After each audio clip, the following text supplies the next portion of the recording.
Hello and good afternoon, everyone. Welcome to this week's new episode of X Vlog Live. I'm your host, Mr. BoomStick XL. And ladies and gentlemen, we are doing our end of year podcast and discussion. Obviously, this will be the last show of the year. And really, that's not too far away. We're a couple of days from 2023, which is expected to be the best year in gaming since 2007, just based on what we know is supposed to release. Today's show is going to be a little different, folks. Normally we get into, different news feeds.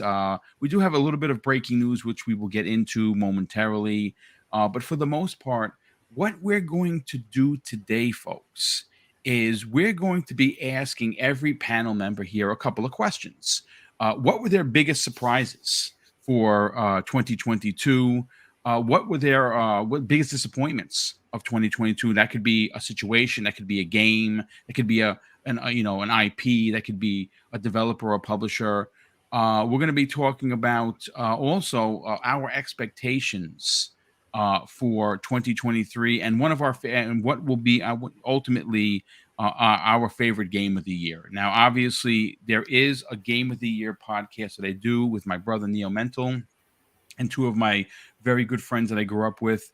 That will be coming in I believe it's the second week of January. I think this is our 10th or 11th year doing it. This is since I started the podcasting, we started doing it live. So this would be our 5th annual live event. Normally, like a bunch of nerds, we go to someone's house, we have a nice big dinner, a lot of appetizers, we hang out, we play some games, and we go over this list of our favorite games of the year. Like I said, it's a big nerds fest, but I love it.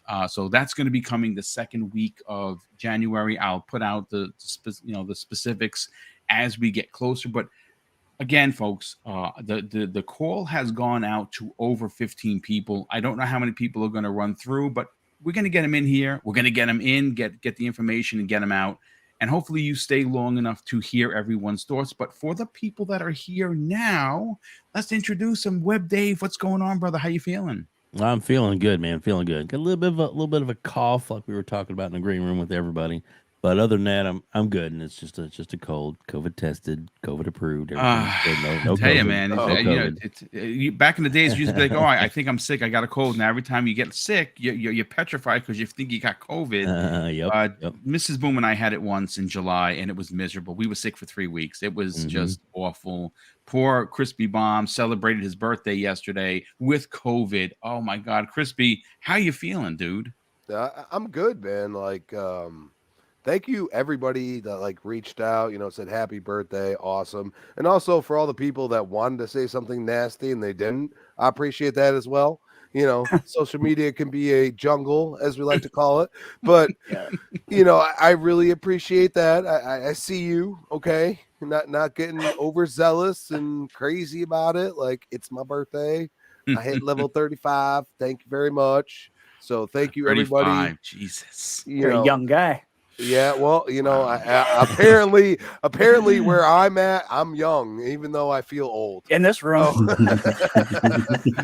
But it's great to be here, and yeah, we got some great stuff to talk about. I mean, let's talk about some games. Let's for the most part, you know what I mean?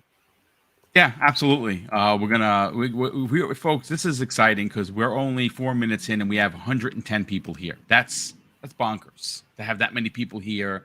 Of course, I want to thank everyone that supports the channel through their views, through their thumbs ups. Of course, the monetary aspect of super chats and channel memberships. Obviously, those are incredibly important for a multitude of reasons. Not only does it help me keep the equipment updated, because sometimes equipment just takes a dump. It happened early this year with my mic. I had to get a new light, the camera. I had to get a new camera. So the super chats, they help with that. But more importantly than even that is those super chats and those channel memberships allow for something that a lot of podcasts don't do. And again, we're not putting ourselves on a pedestal here, but we always feel that it's important to pay it forward. And the support that we have gotten and the acceptance that Mrs. Boom and I have gotten since our inception of starting this channel has been unbelievable. And we want to just say our way of saying thank you outside of saying the words thank you. We like giving back. And this year, when it was all said and done, we gave away $3,500 worth of prizes. And that is on the backs of the community that donate throughout the entire year. And we do what you're supposed to do. You tuck the monies away after Google beats us over the head for 30%. And we like to give it back, and it makes us feel really good that we do that. So a big shout out to everyone that does in fact support the channel.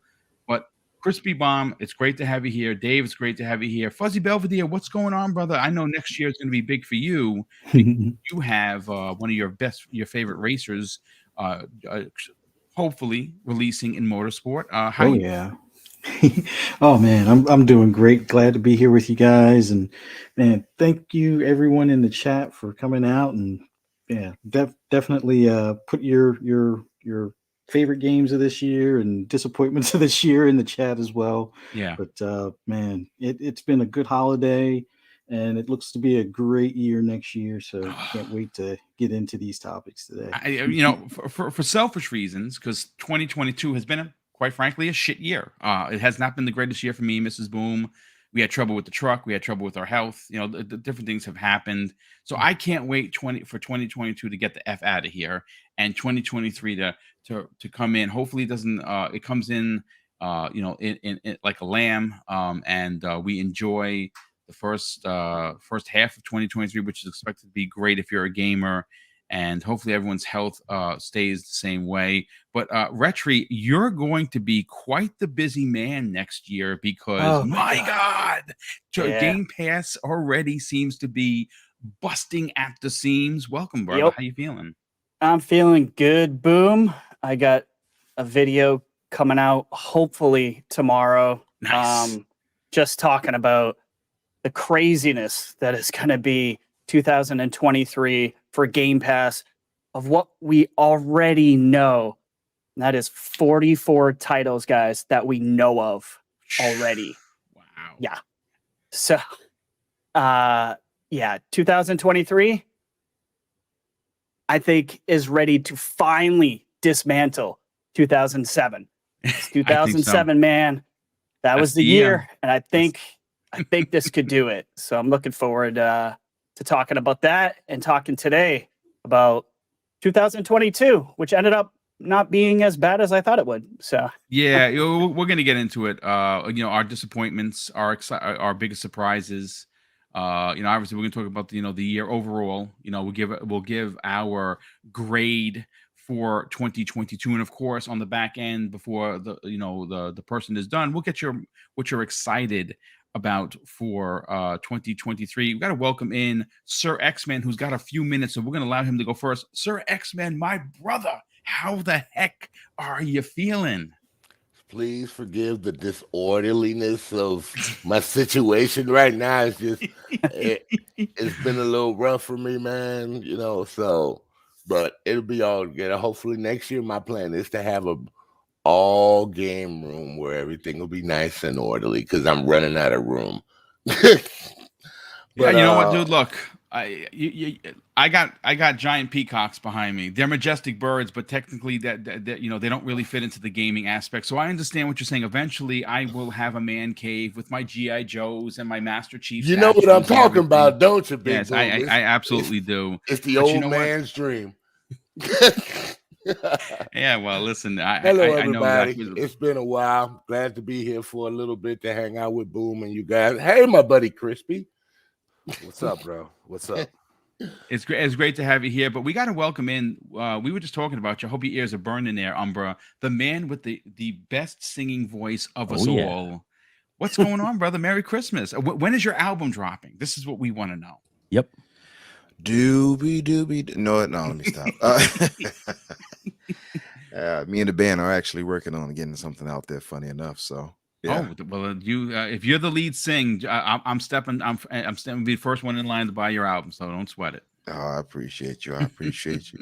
Yeah, it's good to join you guys. I know I missed Tuesday, so it's good to be here on one of the year-ending shows with you all. So definitely excited for the topics for today. It's great to have you here. So you know what? I want to go first to SirXMan because he's on limited time. SirXMan, you know, I forward you the questions, and of course I'll read them verbatim for you, so you can so you can follow suit. What we're doing here is this is meant to be a kind of a chill out, hangout, kind of a 2-hour podcast. And the questions that I have for you, quite simple. What is your biggest surprise for 2022? What is your biggest disappointment for 2022? And again, that could be anything. That could be a game, that could be a publisher, that could be a situation. Your overall ranking in a grade letter or 1 to 10, whatever you feel comfortable with, and your expectations for 2023. Okay, understandable. Elden Ring was the biggest surprise for me. And why was Elden Ring the biggest surprise for you? Because something like a Souls game, I did not expect it to explode like it did. It just shocked me and it shocked the world. You know, it was like a once in a generation thing to happen. So that's what totally surprised me. I didn't play the game. All my friends played it that I know. So I didn't have the time to play. That's my fault too. But that's the one that shocked me, the way it brought people together and the cohesion. That was the biggest thing to see. And the Activision deal, of course. Those are my biggest surprises.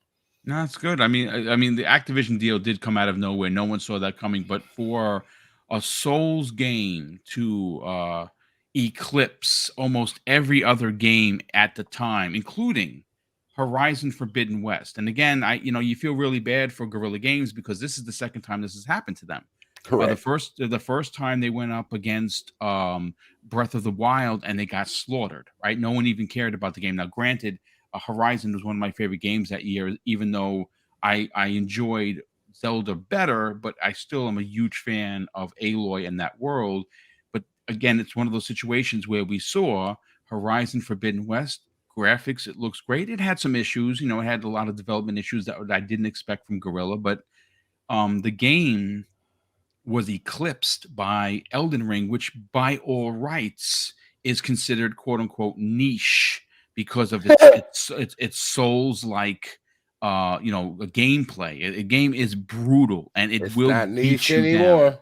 down. No, actually it's not. It's now that game has turned itself into an official quad A game. Yeah, A game, 4 A's. Yeah. That's rare. So, well, and it is rare, especially for something that was considered niche is now mainstream. For you, what was your biggest disappointment of 2022? Well, what brought you down? All the social drama brought me down.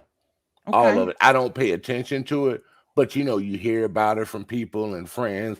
And like I said, when me grew up, I'm the oldest gamer around here. So, but when me and you, Boom, and all you guys grew up, we didn't have this kind of drama. And that we didn't have internet. We sure didn't even have internet. I feel like I'm at the crossroads. That's what I feel like. You're in betweener. You're young and you. But I ran through the fire. That's what I have to say. No, you started the fire. That's your fault. But oh damn, I love Crispy. You know I do, man. But that was my biggest disappointment. Now, it's specific, just to clarify for the audience that's here, when you say the online the community drama, what are you referring to? Is there a particular situation that jumps off the page for you that like, I can't believe this is actually happening? I'm not gonna say no. We don't do names and no. I know how you work the show. I've been on your show, so I know. It's just all the. I hate to say it. It's like just all the. It's like it increased by 100-fold. The console war stuff, and I don't like this game, but I never played this game, and I think it's crap. Things like that, and that motion. People just saying things out of the top of their head just to be saying things, and just to get a rile or a lift up. Out of people, and the media is the same way in gaming. It's just annoying to us when us guys, we just play the game, and we're happy to still be playing games because video games could have been dead in the 80s. Yeah, they absolutely could. Yeah, 82, everything, the collapse in 85, it came back in a big way with Nintendo. We were around for that. All right, so if you were to grade the 2022 for gaming, what number, grade, or letter grade would you give it? I'll give it a B. Okay, that's a strong opinion. And why? Why would you give it a B? Because we had some good games on both sides. I mean, people say, even the Xbox doesn't have games, but they had games this year. They just weren't the AAAs and the top games, like your favorite Vampire Survivor. Great game, exclusive. Yeah. Like High on Life. Great game, exclusive. We had the same AAAs, not AAAs, third-party games that Sony had. So, they were lacking in our own games pretty much. But if you think about it, the games that we got in Game Pass that you like, you can only play on one console. Right. So technically, to me, that is you know what I'm saying? That is a first-party game. Yeah. Well, it would be considered because it's only available on either PC or Xbox. So yeah, you're absolutely right, and that's a strong point. So for 2023, we open up the show talking about it. We're all buzzing because 2023 is around the corner, a couple days away. It's expected to be the biggest year in gaming. Retri said it himself. It is potentially going to finally eclipse 2007, which by far is one of the pinnacle years in gaming, just in how many new IPs we got. Looks like that's going to happen again. Hopefully there aren't any delays. What are your expectations for 2023? I'm hoping both consoles come out with some big games without any drama, but if we don't, then it is what it is. We can't control it, but I am looking forward to some of the games coming out. People mock me, but I'm telling you, Crime Boss is going to be a sleeper hit. I'm actually excited about that game, believe it or not. It may That's not a retro one, right? Yeah. Yes. With all the stars? Yeah. Yes. Yeah. And me, Boom, I'm looking forward to Forza Motorsport. Yep. So I'm hoping that comes out, when it comes out. Other than that, just surprise me next year. Give me something I wasn't expecting so I can go hoo-ha. You know what I'm saying? Yeah. No, it's good stuff, brother. Listen, I mean, it's great picks. Now, obviously, if you want to hang around for a little bit more and listen to the other guys, you're more than happy to do so. I got a little bit of time. Yeah, it's great to have you here. It's great to see you, here hanging out with us. And we got to get you on more often. We got to find out your schedule, find out what. I know my work schedule is just it's weird. we will definitely get to you, brother. But listen, before I hand the mic over to Dave, because Dave has a lot to say, and obviously I want to get his opinion because I don't know how much time he has either. I want to go. Because normally as the host, I don't get a chance to drop my bars, as the kids like to say. But I wanna start off with my biggest surprise. My personal biggest surprise of 2022 is without a doubt Vampire Survivors. This is a game that's considered a roguelite. And there are two genres that I don't play.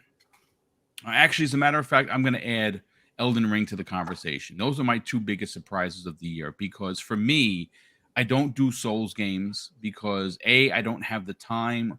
Usually I definitely don't have the patience to die 1,000 times on one boss to then just ram my head into the wall and do it again. Something about these two genres, roguelites and soul-like games, I just don't play. And these two games, these two golden gems, for me, are battling right now for the top three spot, my top three of 2022. I should not have liked Elden Ring as much as I did, and I put over 100 hours into the game. I should not have enjoyed Vampire Survivors because I don't like rogues.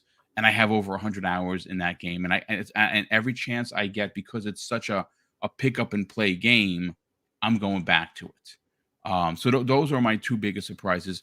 My biggest disappointment is not a game. my biggest disappointment is the gaming media.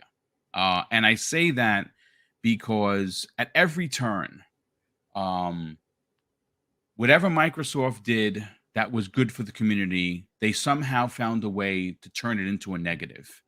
And I think what we saw from the content creation community is more new voices come out and create this atmosphere, this community of positivity towards Xbox.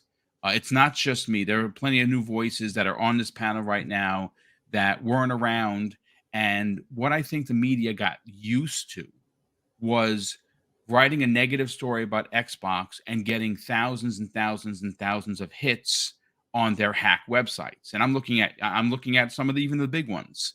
You know, for every opportunity IGN had, they did a negative story to try and generate clicks.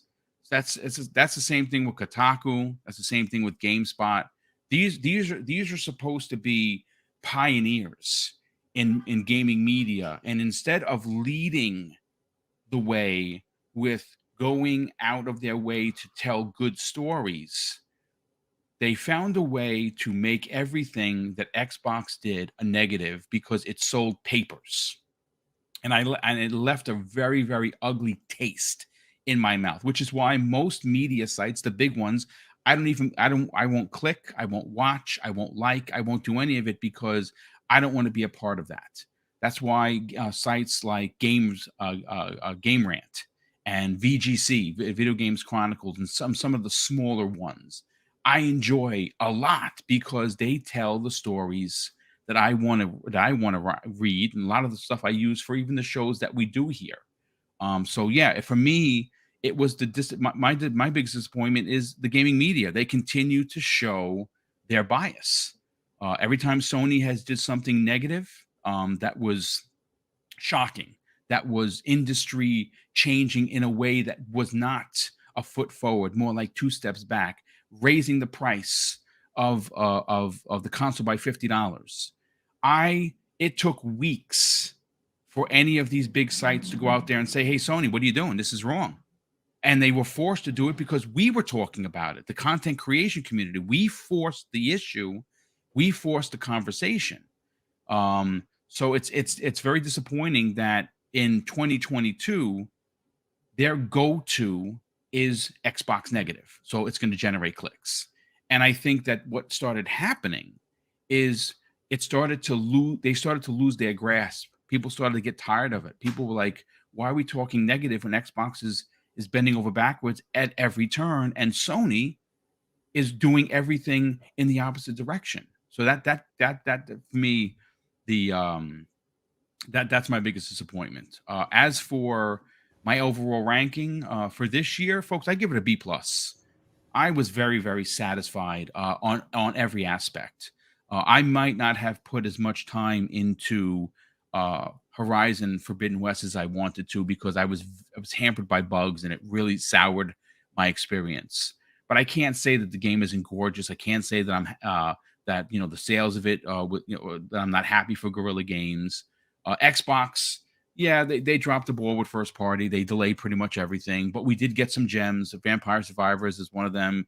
Pentiment is another masterclass achievement. High Again, on Life.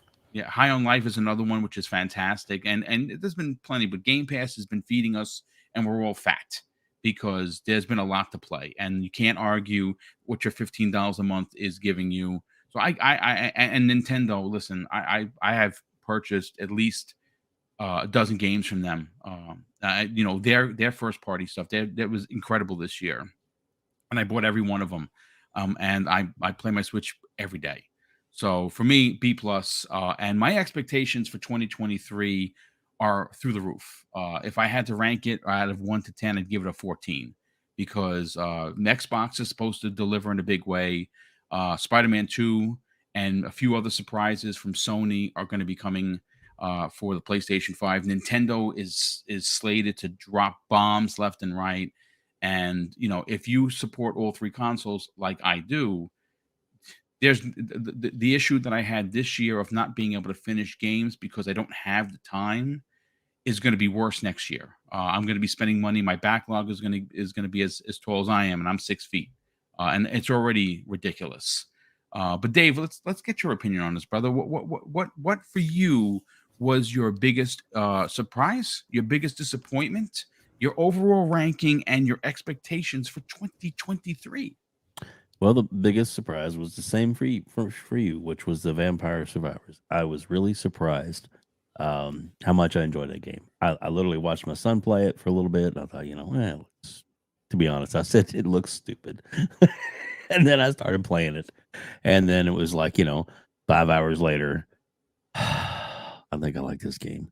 Yeah, it grew on me.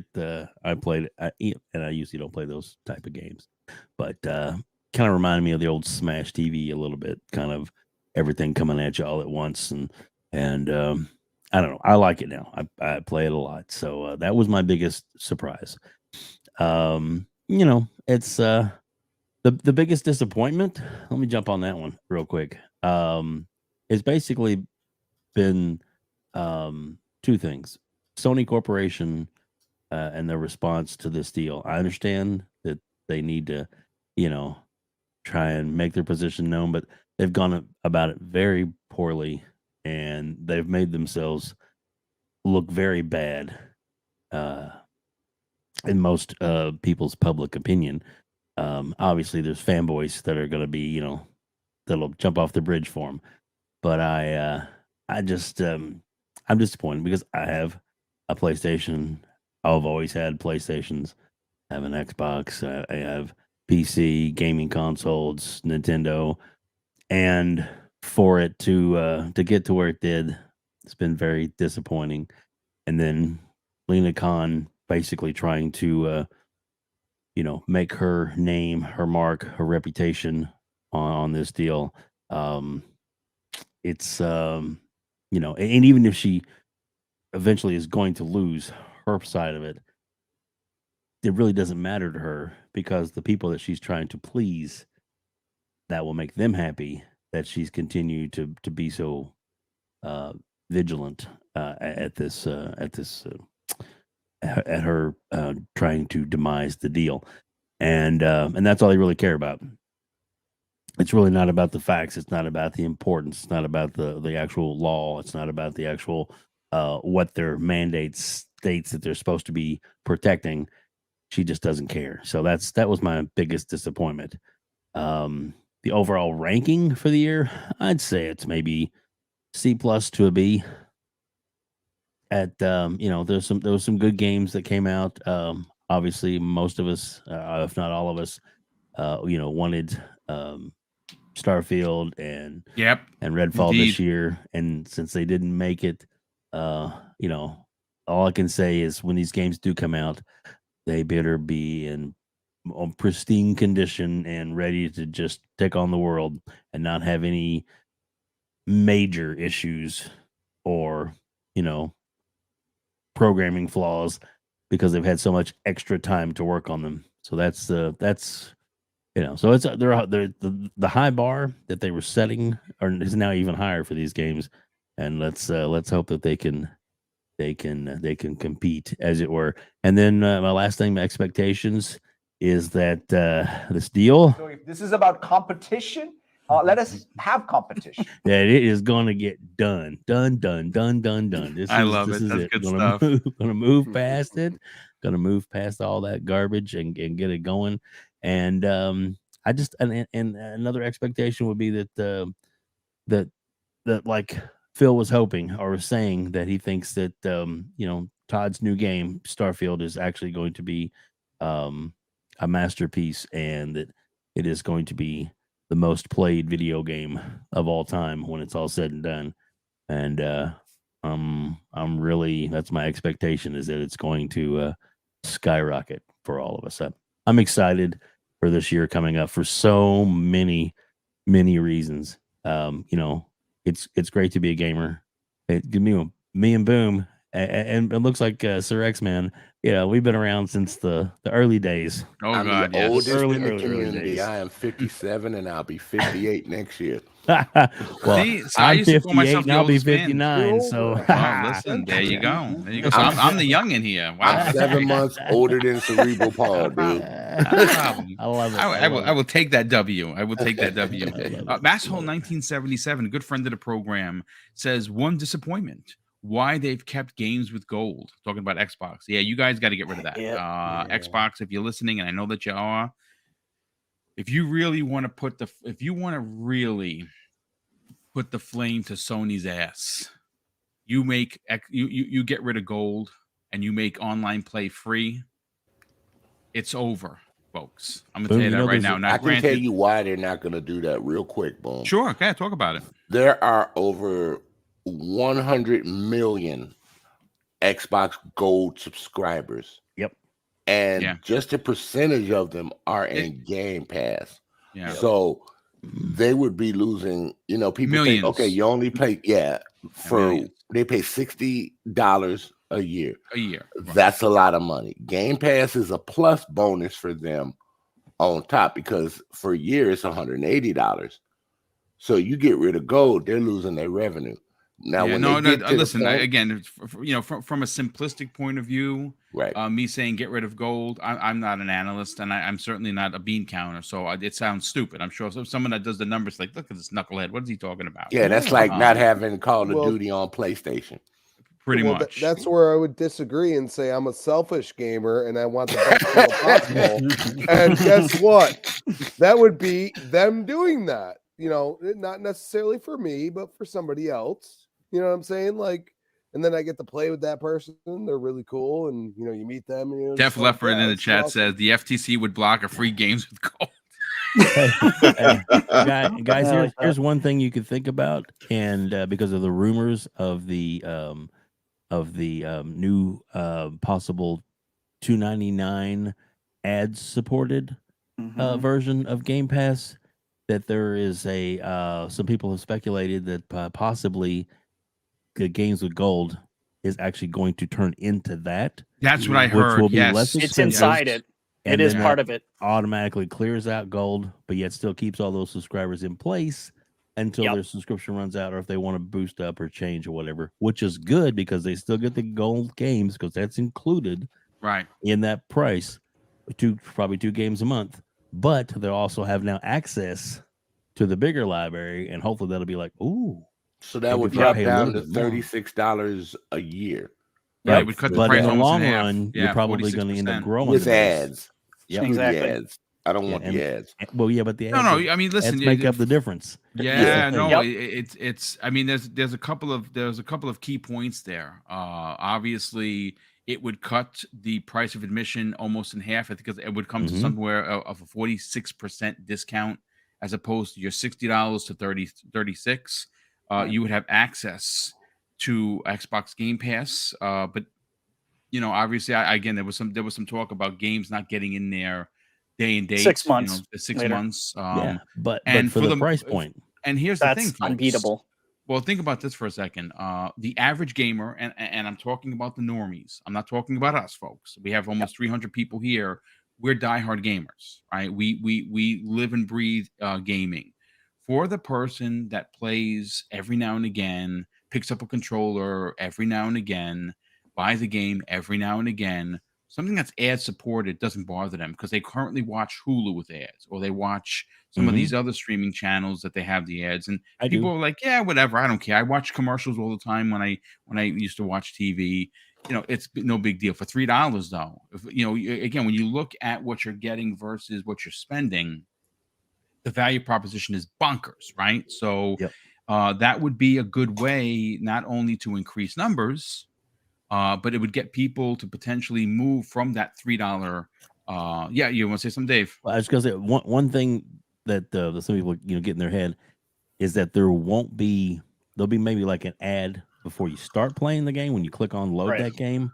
But there will not be any games while you're ads while you're playing. Well, you wouldn't get up like against the final boss and watch. There might be during loading screens in the menu. A loading screen possibly, or in the menu. But if you're in a multiplayer game, there will not be ads that will interrupt. Here's another thing. Here's another thing with that. if people don't want to wait 6 months for a game, if they hear the game is good, they might just purchase it. That's another profit margin for Microsoft right there. That people buy the games now with a discount. Yeah, with a discount. Correct. Yeah, with the discount. Yeah, no, absolutely. Before we bring in CrispyBomb into the conversation, we got to welcome in the Dread One himself, one of the best beards in business. Dreadpool, what's up, brother? Welcome. Welcome to myself and all the Dreadites for showing up here for Mr. BoomStick's last show of the year. So, no, thank you for having me on. I appreciate it. Just unboxing my PlayStation 5, wink, wink, that I got for free.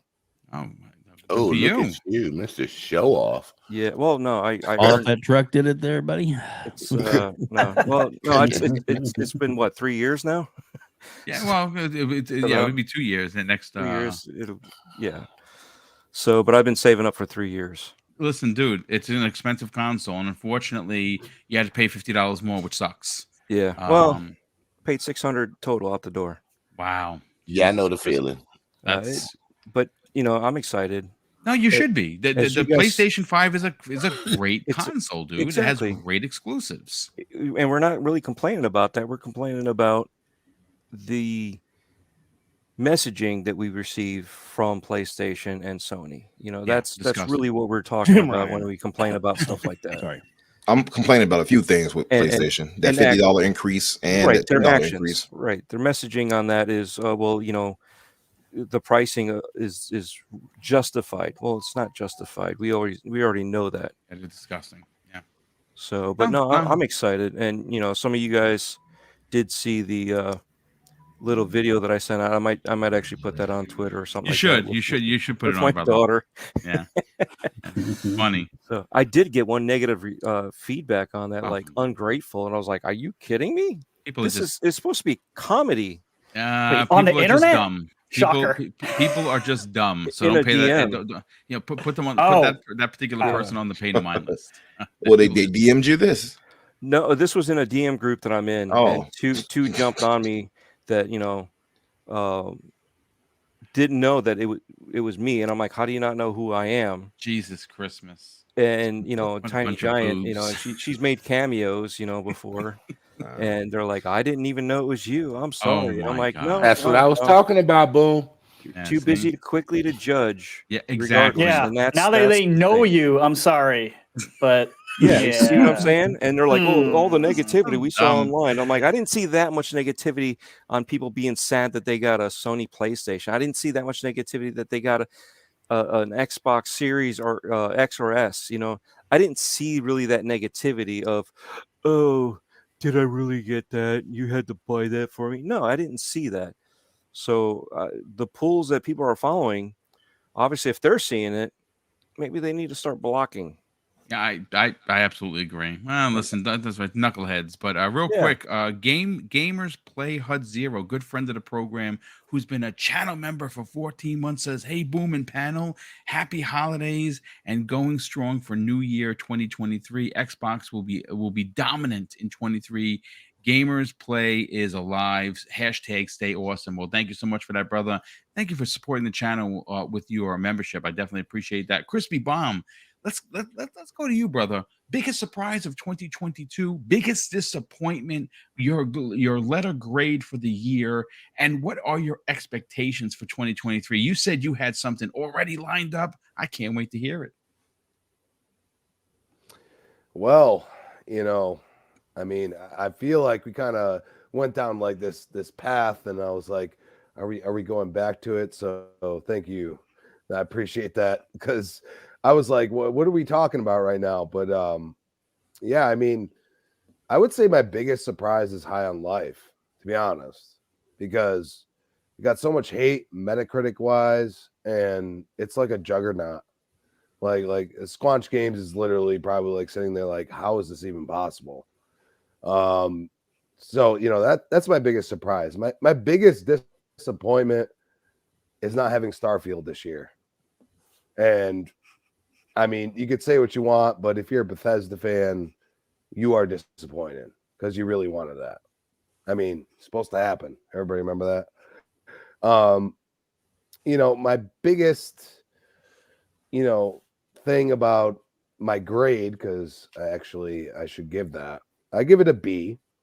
A Plague's Tale definitely is an amazing looking game. Not quite what I would play, but I also sat here for hours upon hours watching my girlfriend play it, and she highly enjoyed the game. So the visual, it looked visually amazing. So and I would just want to say, Elden Ring absolutely deserves Game of the Year. And I have never played the game, but the amount of people that just love that game, I mean, what can I say? There's no logic to it. You can't argue with it. And honestly, from what I've seen, the sense of discovery is one thing everybody points out, and that's awesome. Now, the one thing that I want to happen, this is not any type of source, but I just, the other day I had a thought, and I said, the Coalition's new game should be John Wick. And that is my wholehearted. Dude, that's great. You're gonna come out, wow.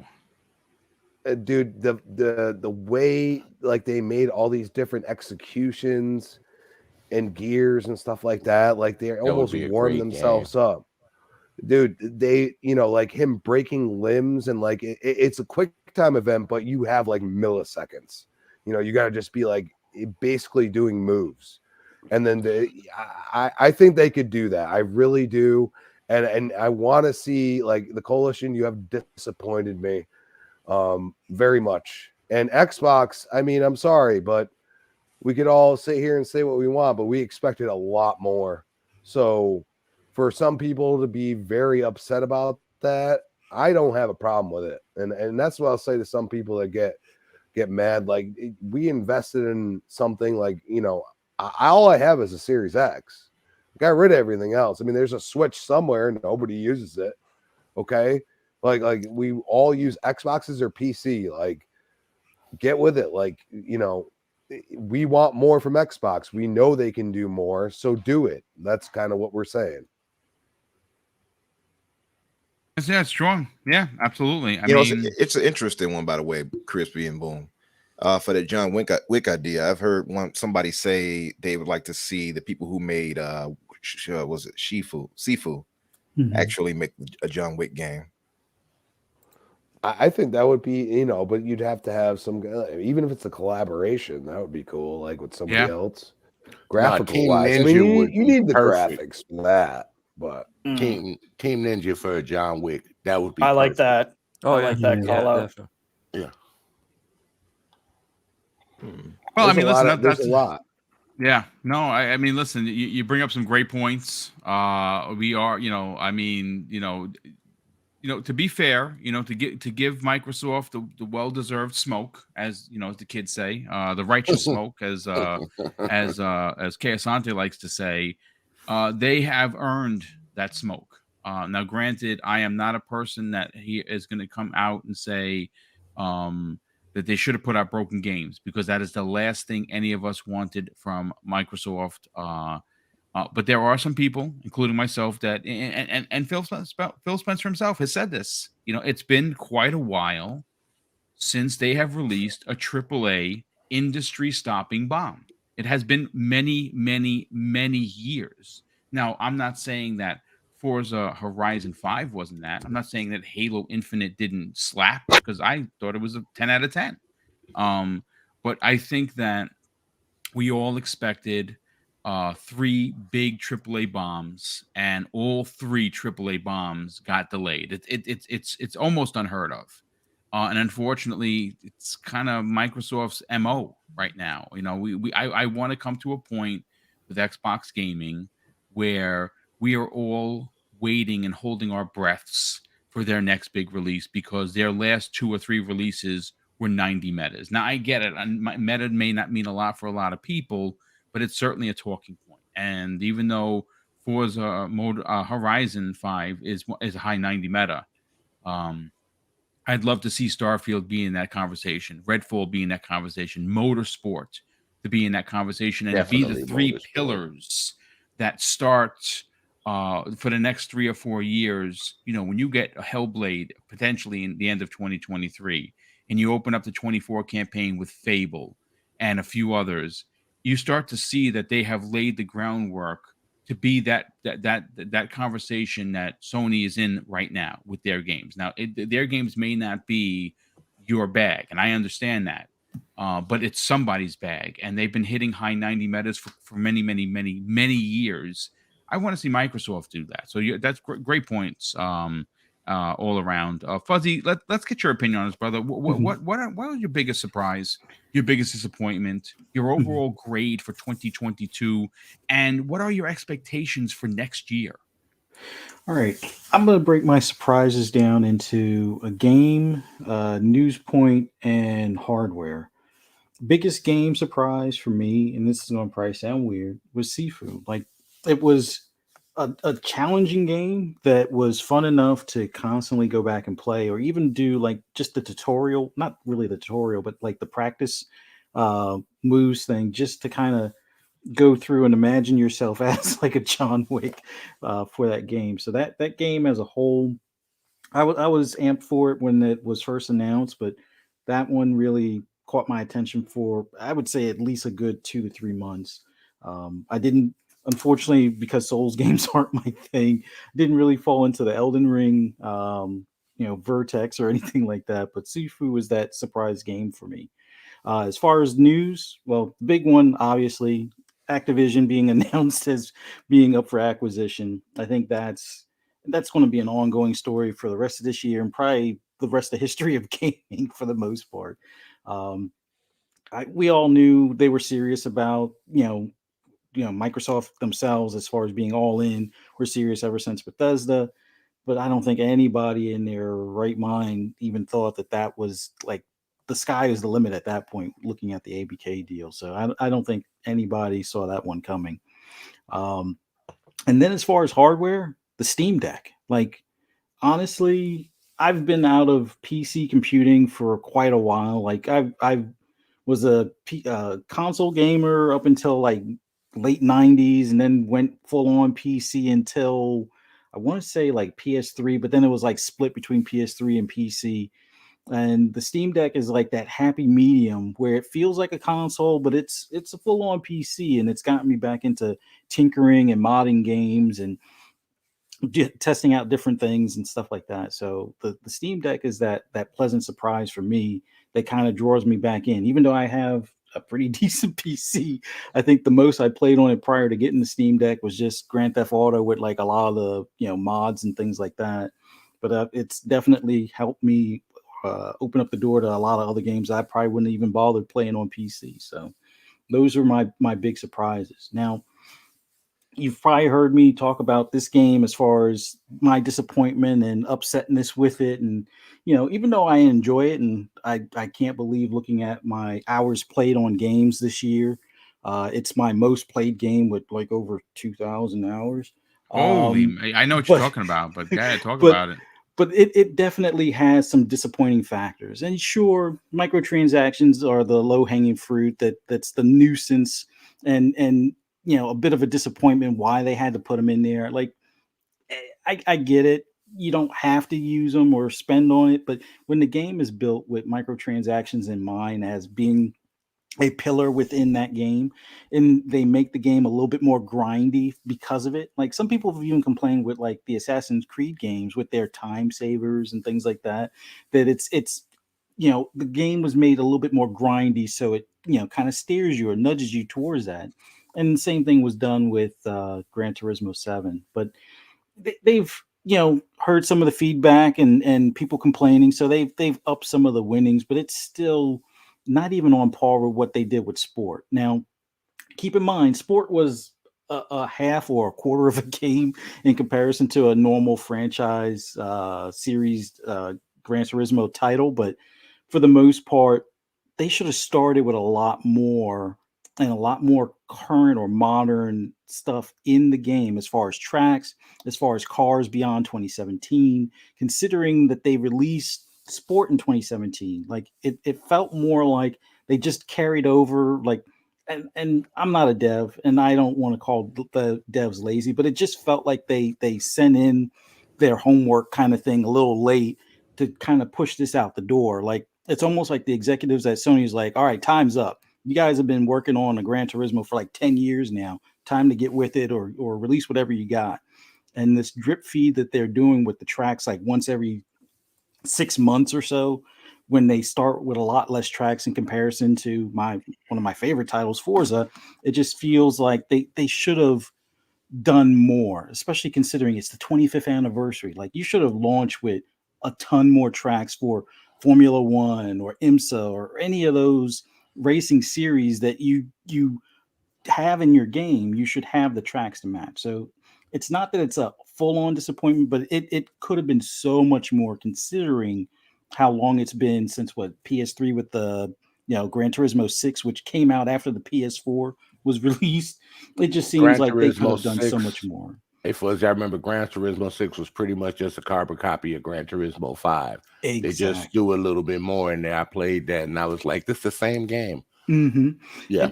And that's what makes it even more disappointing, for the fact that this is the 25th anniversary and you had all this time to reiterate from 5 and 6 and what you learned in sport as far as the online aspect.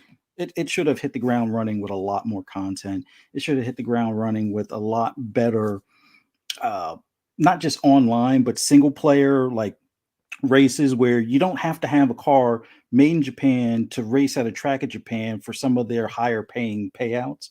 Like it just felt like they didn't bother making the game as fun as what it should have been. But that's my thing on it. But I've put a lot of hours into it. But as far as let's see, as far as my overall grade for 2022, I want to give it a solid B, because even though, yes, I didn't get my next generation Forza Motorsport this year, overall, I've gotten a ton of games that I've had enjoyment with. Like another one that kind of falls into that surprise category was with Need for Speed Unbound. That was a pleasant surprise and a better title than what they've been releasing as of late. Sure, the police chases are a little annoying when you get to like level 5, but all in all, it was a very good game, and there's a lot more racing games that I'm looking forward to for 2023. But I'll give 2022 a solid B, just from a racing game fan standpoint, and also fighting games. Even though we got two pretty big ones coming out next year, fighting games definitely made a resurgence with King of Fighters, JoJo's Battles, with more like a remix kind of thing. But there's a lot more fighting games that are coming to the forefront, this time around in comparison to before. And then next year, it's going to even explode even further. But overall, had a lot of fun with a lot of games. Game Pass definitely helped things as far as, considering I got two kids that are into gaming with consoles and PCs and stuff like that. It makes it easier buying the games at a discount, as well as the ones that they test out. Because back in the day when they were like little guys, 10 or 12 or so, it's like they would have me buy a game and then 2 weeks later they never touch it again. It's like, what the hell? I'm not up here trying to spend 20, 30 bucks every time they want a game and then not play it. But with Game Pass, it's like, okay, we'll spend the $15 a month. Actually, I wound up doing the points, and my other son, I can't wait for you specifically for the family plan to come to yeah, fruition, because that's going to save you a lot of money, dude. Tons. But it definitely helps having something like Game Pass, as far as having them try out a game, and it's opened up the doors to games that they wouldn't have bothered with. Like they were going down the path of Call of Duty and Madden. Those were the only games, and it's like things like High on Life have gotten them hooked. What was it? The one where it was like the banana shooter one. I can't remember the name of that. Midnight Express Club, or the Midnight Express, which is like a John Wick simulator as well. Midnight Fight Express. Midnight Fight Express was one of them. The one with the bananas. My friend Pedro. Yeah, my friend Pedro. That was excellent game. Opened up their eyes to different genres. So Game Pass as a whole has been huge for them. And huge for me in general. So this year has been pretty good overall. I've only bought a handful of games on my PlayStation this year, but I still have my gripes with their whole $10 upcharge on some of the stuff, but that's another argument for a different time. But leading into 2023, obviously, motorsport. That's the main thing I'm looking forward to. With followed very closely behind with Starfield, because I'm a sci-fi nut, more of a Trekkie than Star Wars fan, but I like them both. But I think this is going to lean more towards Star Trek as far as the exploration aspect, and I agree. That really appeals to me. And then beyond that, more fighting games. We got Street Fighter, we got Tekken. We have that boxing game. It used to be called ESBC Sport, but I think it's now like I forget what they call it, the darn game now. But Undisputed. We're finally going to have something that will bring back, like, Fight Night equivalent. Yes. So that game is so good. There were a lot of remakes last year, and we get some, remakes this year. Like Dead Space is going to be pretty cool. Callisto, I'm going to wait for a sale and hopefully pick that up as well. That game fell off a cliff for me personally. I'm at the end. Their checkpoint system is the worst I've ever seen. It still haven't fixed that, Boom? I don't know. I haven't got. I died by the last boss fight. Is literally. It's like they just wanted to finish the game. It's so carbon copy. It is so cut and paste. I played through the game. I unlocked a lot of achievements in that game, and I played it on one of the harder levels. And this last boss had me so frustrated that I dropped it down to the lowest possible level, and it's like I did nothing. It is just awful. Very disappointing. Their difficulty scale is very, very minute when it comes to that. It doesn't even make any sense. Why even bother? Exactly. Thank you, Dreadpool. Why even bother? I absolutely agree. But good stuff, Fuzzy. I mean, what can I say? 2023 is definitely going to be a year to remember, I think. Regardless of what platform you're on, it's definitely going to be filled with plenty of stuff to play. So looking forward to it. Hey, Fuzzy, real quick, are you playing Forza on PC like me, or are you going to play it on console? I'm going to try it out on console, and I will probably migrate to PC for the fact that I don't think they're going to do the modded races like where in previous ones, like for 7, you used to be able to adjust how many cars and the track and the power output. You can make it homogulated and everything, so everybody's like on the same playing field. I don't think they're going to go in as much depth. So I did Forza 7 on PC. Yes, you can. I was able to do that. Well, on PC, yes, you can, but on console, where I wound up playing it, and at the time I didn't build my PC, I keep on looking back to say I probably should start playing 7 on PC, but I think I'm going to wait until 8, play it on console first. If it's completely to my liking, I'll probably just be happy with that, but I have a feeling I'm going to wind up migrating to PC just for paint schemes, real quick. lists. And for me, I gotta play it on PC because that's where my wheels, pedals, and shifters are. So I gotta play it on PC. All right. Isn't that the beauty, though? Right? Being able to just play where you want and don't have to buy it twice. Right? You don't have to worry about purchasing it twice. You don't have to worry about your saves. They're automatically crossed over. Exactly. The cross play is there, so you can play with your friends on Xbox or PC, whichever. Doesn't matter. I mean. The overall thought pattern of this part of what is considered Xbox, not the console, the whole ecosystem was thought through and through on how to make it easy as possible across the board. And and we're also playing on our phones with X Cloud, whatever you want to call it now. Cloud gaming. I think the FTC sees that as anti-consumer. So it is. I agree with the FTC. It's anti-consumer that I can play on anything I want. How dare they? They should charge me every time I pick up a device, a la Sony. No, good stuff. But listen, real quick, SirXMan, I know you got to get out of here. He was nice enough to drop one of the first super chats of the day. He says this after dropping a $5 super chat. Have a safe New Year, everyone. Know that on Saturday, best thing to do is stay home with your family and celebrate. Yeah, don't go out there because there's too many drunk people driving, and of course, especially on a Saturday. Yeah, it's Saturday on itself is bad, but New Year's Eve is even worse. So yeah, stay home. Thanks so much, SirXMan. Yeah, definitely appreciate you being here, brother. But I appreciate you guys, and y'all be safe, and y'all have a New Year's. And you know what? New Year's Eve is better to just game instead and do your drink if you have to, than be around the stupid people. I love it. I guys. love it, brother. Be safe, brother. We'll talk soon. You too, all you guys. All right. Take Yeah, care. we'll go. And Take care. Gamers Play HUD Zero drops a very generous $10 super chat and says, "My biggest surprise of 2022: Vampire Survivors, addicting AF, Sonic Frontiers, yes, yes, and yes, the best 3D Sonic in decades, high on life." And he says this in parentheses: "Ha, critics! Biggest disappointment: no Xbox Studios presence this year." I absolutely agree, and and CrispyBomb had to drop out because he was not feeling good. So of course we want to wish CrispyBomb a very get well soon. But let's bring in Retri here. Retri, you're raring to go, Yeah. brother. So you had your papers ready to go. You're always Yep. well prepared. Yes. For you, what was your biggest surprise, your biggest disappointment, your overall grade of 2022, and your expectations for 2023? All right. So I'm going to repeat a lot of what you said, Boom, and what others have said. That's okay. Listen, you say it in your own way. You know, we can't wait to hear. For me, it's Vampire Survivors.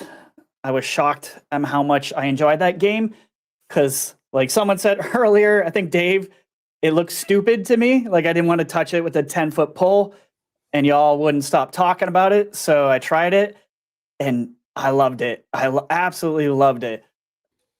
20 minutes in, I was already hooked. That's all it took for me. So yeah, Vampire Survivors, it's so good. And of course, we gotta put you in rehab now, Retro. You see what happens? You tried gaming crack. This is what happens. It is definitely gaming crack. And speaking of crack, I got another one. Elden Ring. There's no planet I should have liked that game. Exactly. And yes. It was my game of the year. I loved it so much. And I'm so happy that the art won out, during the VGAs, because I was like, the art is just blowing my mind. It was so, so good. And I loved it. And it's not for everybody. And it shouldn't have been for me either. But hey, again, everyone wouldn't stop talking about it. I, used my Microsoft points, got it for like $40 and ended up being my absolute favorite game. I love it when games can broaden our horizons and have us look at genres and formulas we would never touch. And that's what this game did. That's what Game Pass does for me all the time. Now my mind is open to just about any type of game I will play, stuff that I would never have touched in the past. Barbie horse riding? I'm sorry, what? Barbie horse riding? I don't know what that is. Sure. I'll give it a spin. So disappointment. For me, it's obviously first party was a big one, but because of Game Pass, I got over that pretty quickly. Halo Infinite's lack of content when it comes to multiplayer was a very big disappointment and kind of continues to be a disappointment, in my opinion.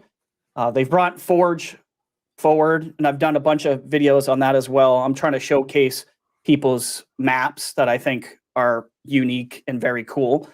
And besides Halo, my other one is actually Somerville, from the co-creator of Inside, one of my favorite indies of all time. That's good. This game should have been way up there, like in my top 5, and it doesn't even register. It didn't hit for me, man. Like I said this before on your show, they had an issue where the camera was so far away, you couldn't see what the hell you were doing, and that annoyed the crap out of me.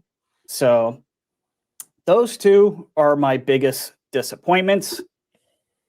But I'd say I play a lot of Game Pass games. So even without first party games from Xbox, I think we still had a very solid year on Game Pass, because that's basically where I live and breathe.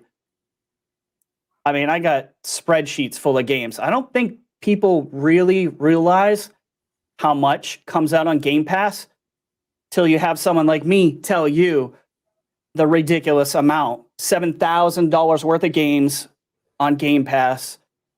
I mean, it's crazy. So I give the score an 8 out of 10 for 2022, which kind of surprised myself.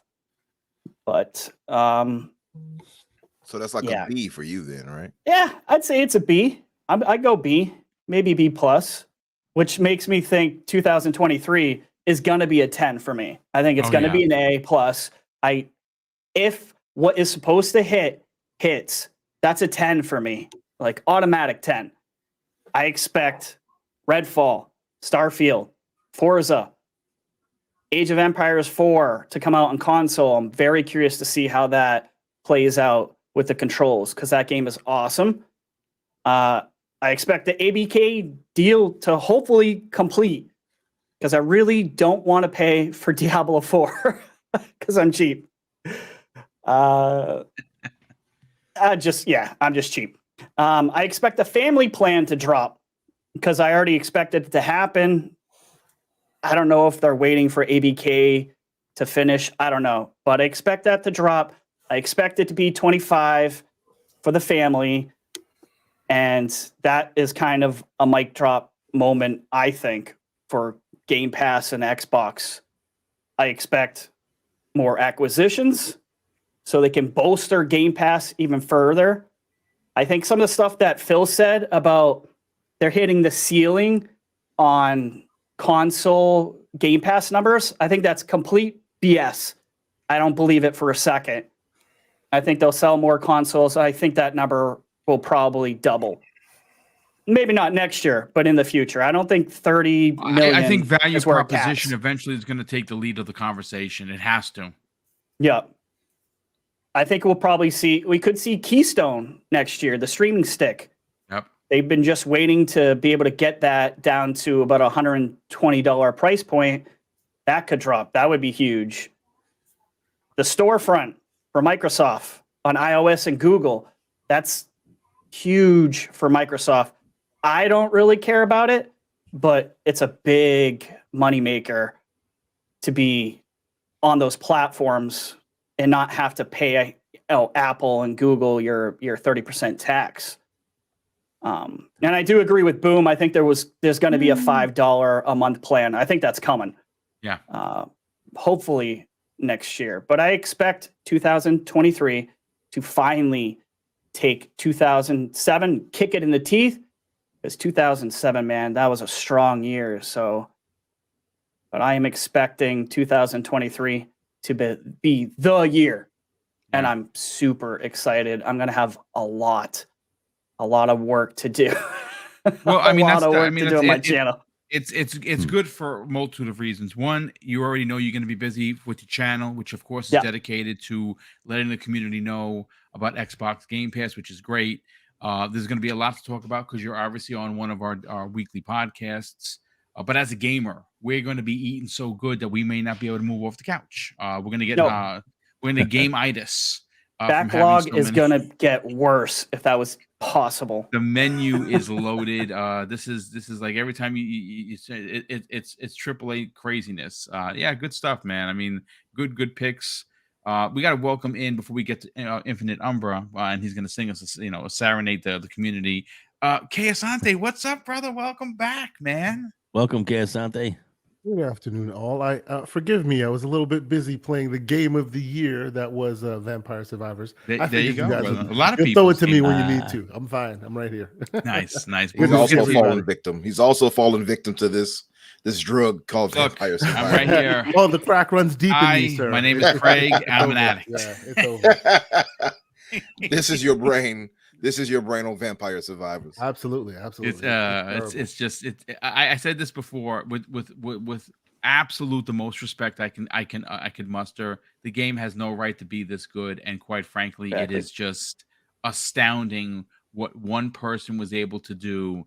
And he is he must be an old school gamer because his his love of Castlevania is just poured into this, Without and a it doubt. just screams all of your favorite Castlevania things are here.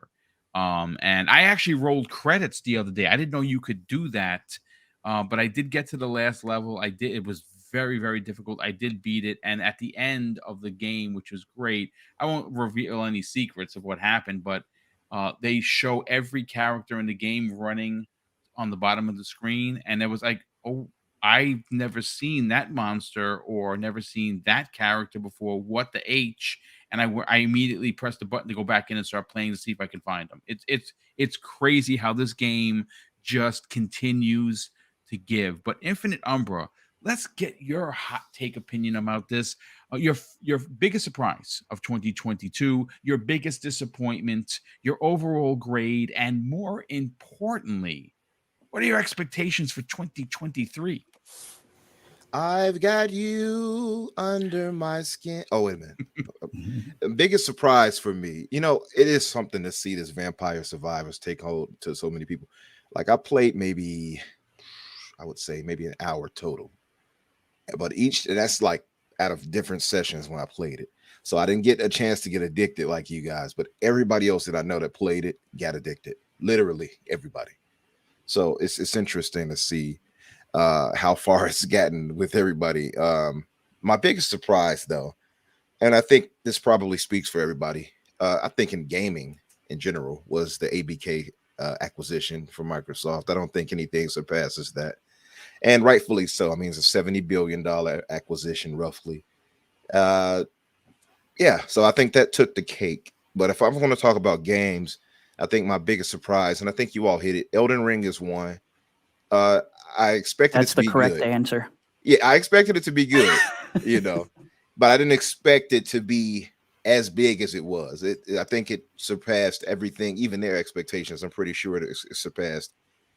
Two games I'll name from Microsoft that actually surprised me a lot because I wrote both of them off as being like, but ended up loving both. And even with one where I figured it would be well written, I still didn't expect to like it as much as I did.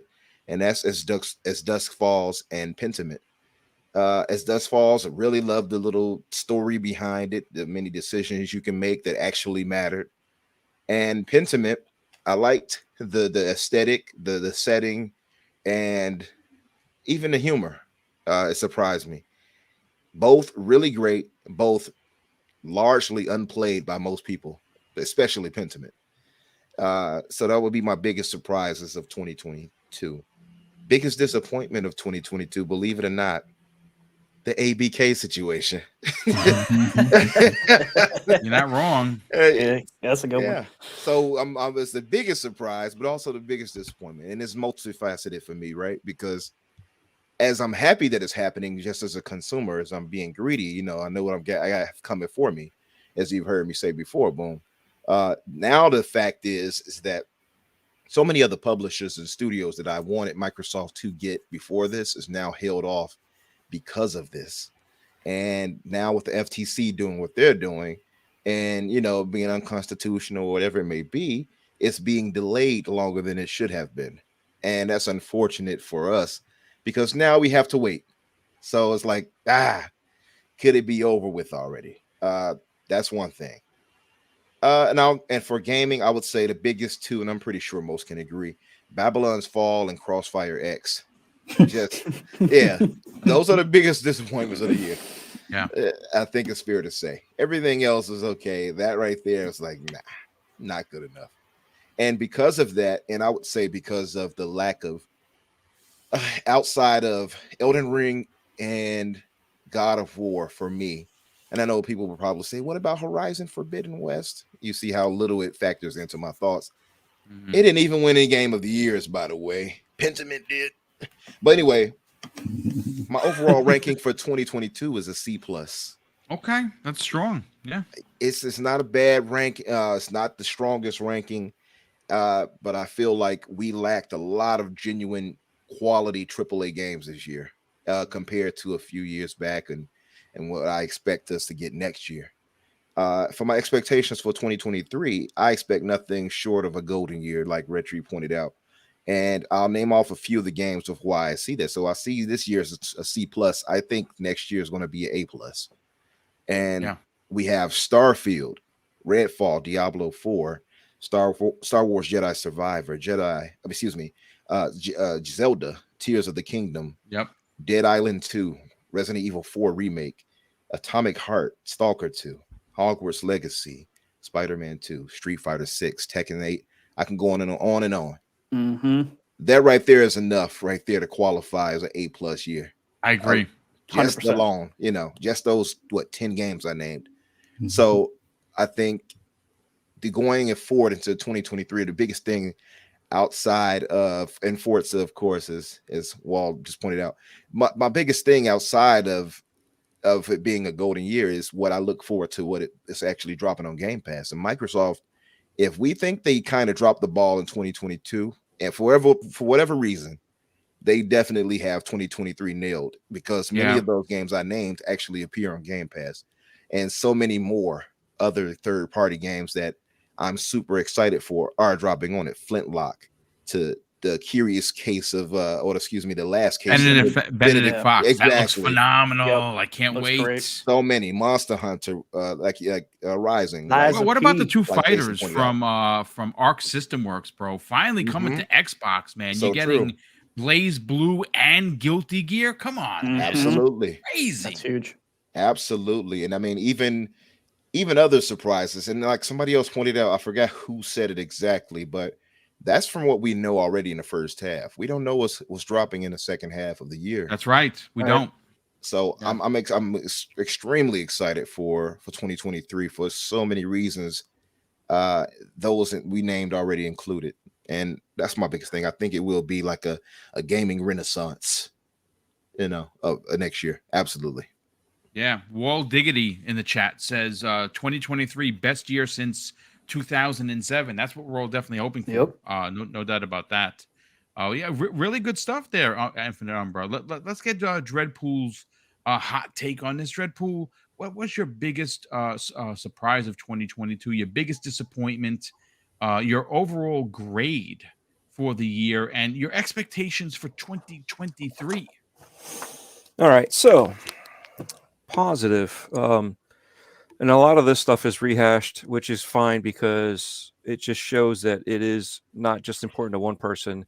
It's important to a lot of people of different opinions, right? And it's not an echo chamber, but it just shows that there is more than one person that's excited about all this stuff. But the positive stuff, Elden Ring, just showing that a game like that would not be in my wheelhouse, and it would not be in certain other people's wheelhouse, actually love it and enjoy playing it and going back for more, not just like Sekiro where you're like, it's okay, it was too hard, it was this, that, and it's not my thing.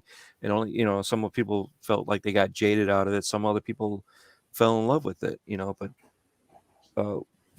in the end, Elden Ring came out on top, so you look at that, it's like, wow, it really was a game changer. And they did alter their thought process from the community. They even said, we're going to make the games the way we want to make them, and they're going to be hard, but they also found a way to make it accessible, not just hard, that the way that they make their games, which was good, and that was a good thing.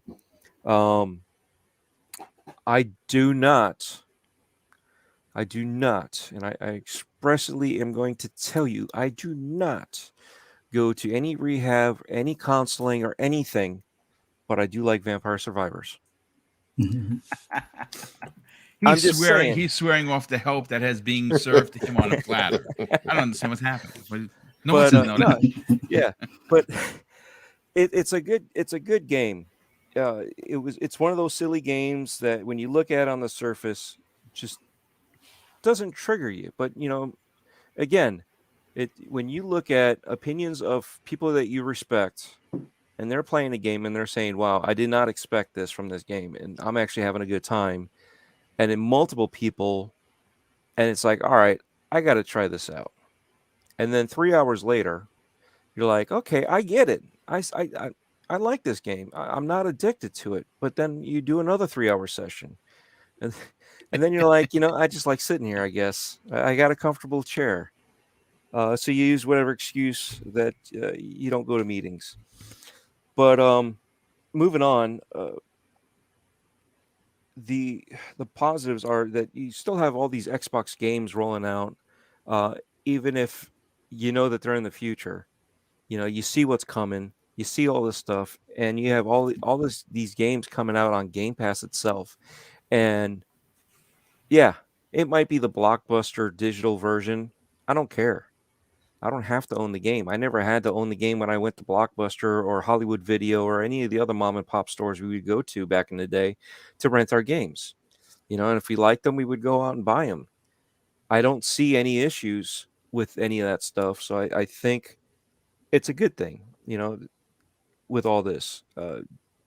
For the price that you're paying, so sure, it's a subscription, but I have a variety of games that I can play.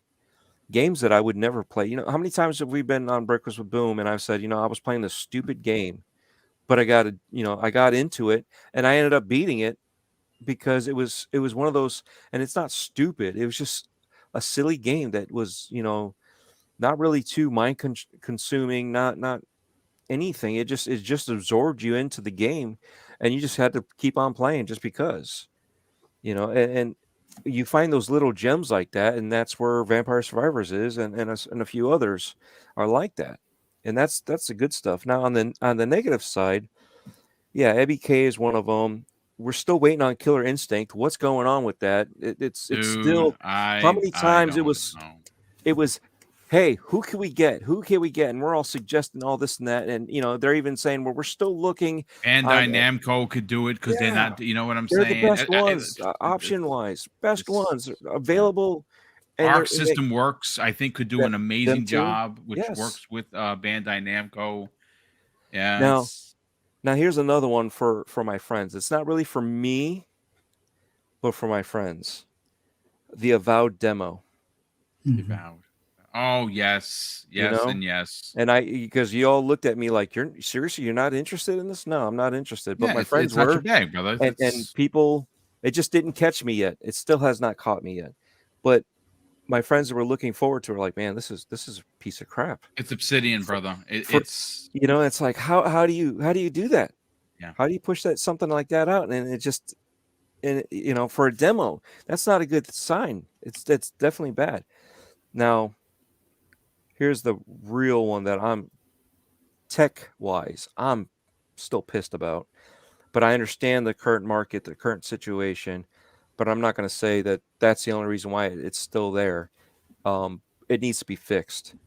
The expansion card pricing and the options that we were supposed to have. We were supposed to have other options from other manufacturers. Where is that? That was supposed to, eventually roll out. It's been how many years now? Let's over move 2 on years. with this. Well, I mean, it's 2 years in November. So now, I mean, and it's funny you should say that because I literally just bought the 2 terabyte expansion card. It was on sale at Target for $359. But you get your 10% off when you, your 5% off. Deal. Hey, Dreadpool. Yo. Sorry to interrupt, but a lot of people in the chat are wanting to know if you misspoke or what the Avowed demo. What were you talking about exactly? The one on PlayStation. Avowed? No. You're talking about the one with the female. Forspoken. I'm sorry. Yeah, okay, that's right. Never cleared it all up. It's the same difference. You mean you misspoken about? I'm not looking at the chat. Yeah, right. The game was so bad. He's like, I just want to play Avowed. That's what he meant. Yeah, that's what he meant. People in the chat were like, "Holy Christ, Avowed!" What? Every comment's avoided. Fantastic. Too funny. I'm going in the Continue for that one. Not Avowed, Forspoken. So my bad on that one. That's how bad it was, right? So I had to throw it out there with a different name and try to give it a better light. I don't even understand how they're going to try and sell that game. That game is going to just die on a vine the minute it's released next year. What a shame. Yeah. Now I'm going to switch it up a little bit. I'm going to do for the hopeful, right? For the hopeful part. Hopefully, eventually, or you know what? Let's do the overall first, and then we'll do the hopeful. overall, I'm going to say it was a good year in gaming across the board. There was a lot of games, a lot of variety. Sure, there was a lot of remasters, but there was still variety because you got to remember, I just got a PlayStation 5. I skipped over PlayStation 4. So some of those remasters, I didn't get a chance to play. Okay. So I'll be able to play the better version of it. I still think it's ridiculous. They should have made it backwards compatible and free and all this and that. But that's kind of the issue with that. But overall, it was across the board. I'd say it's good, and the future leading into it is looking even better. You know what I mean? Plus, we got more Star Wars. Yep. So hopeful. I'm hoping that we see something coming out with better manufacturing of these consoles. Not necessarily more powerful, but maybe bigger drives, more options when it comes to like the Series S to have a disk drive, or for those that want a Series X that don't care about the disk drive to make it cheaper for them, but still give us the option if you want a disk drive or not. And we know Sony's going to go that way, that you're just going to get a digital. And if you want the CD version, you got to buy the separate add-on expansion, which is why I made sure I got the God of War version. I wasn't going to wait any longer. This was one of the ones I wanted, and that's why I got it. Yeah. So, I want to see that. But I most importantly, because we're not really even using the power of these consoles yet, I want these devs, these stupid devs, right? They are so stupid and stubborn. Why? Because they will not use the tools that are provided to them. There are so many tools that they could do to make their games work better, faster, and play better for us, and they're not even using them. And the other thing is, I still need the same said tools to be more mature and better pushed out by the first party companies. Xbox, cough, cough, right?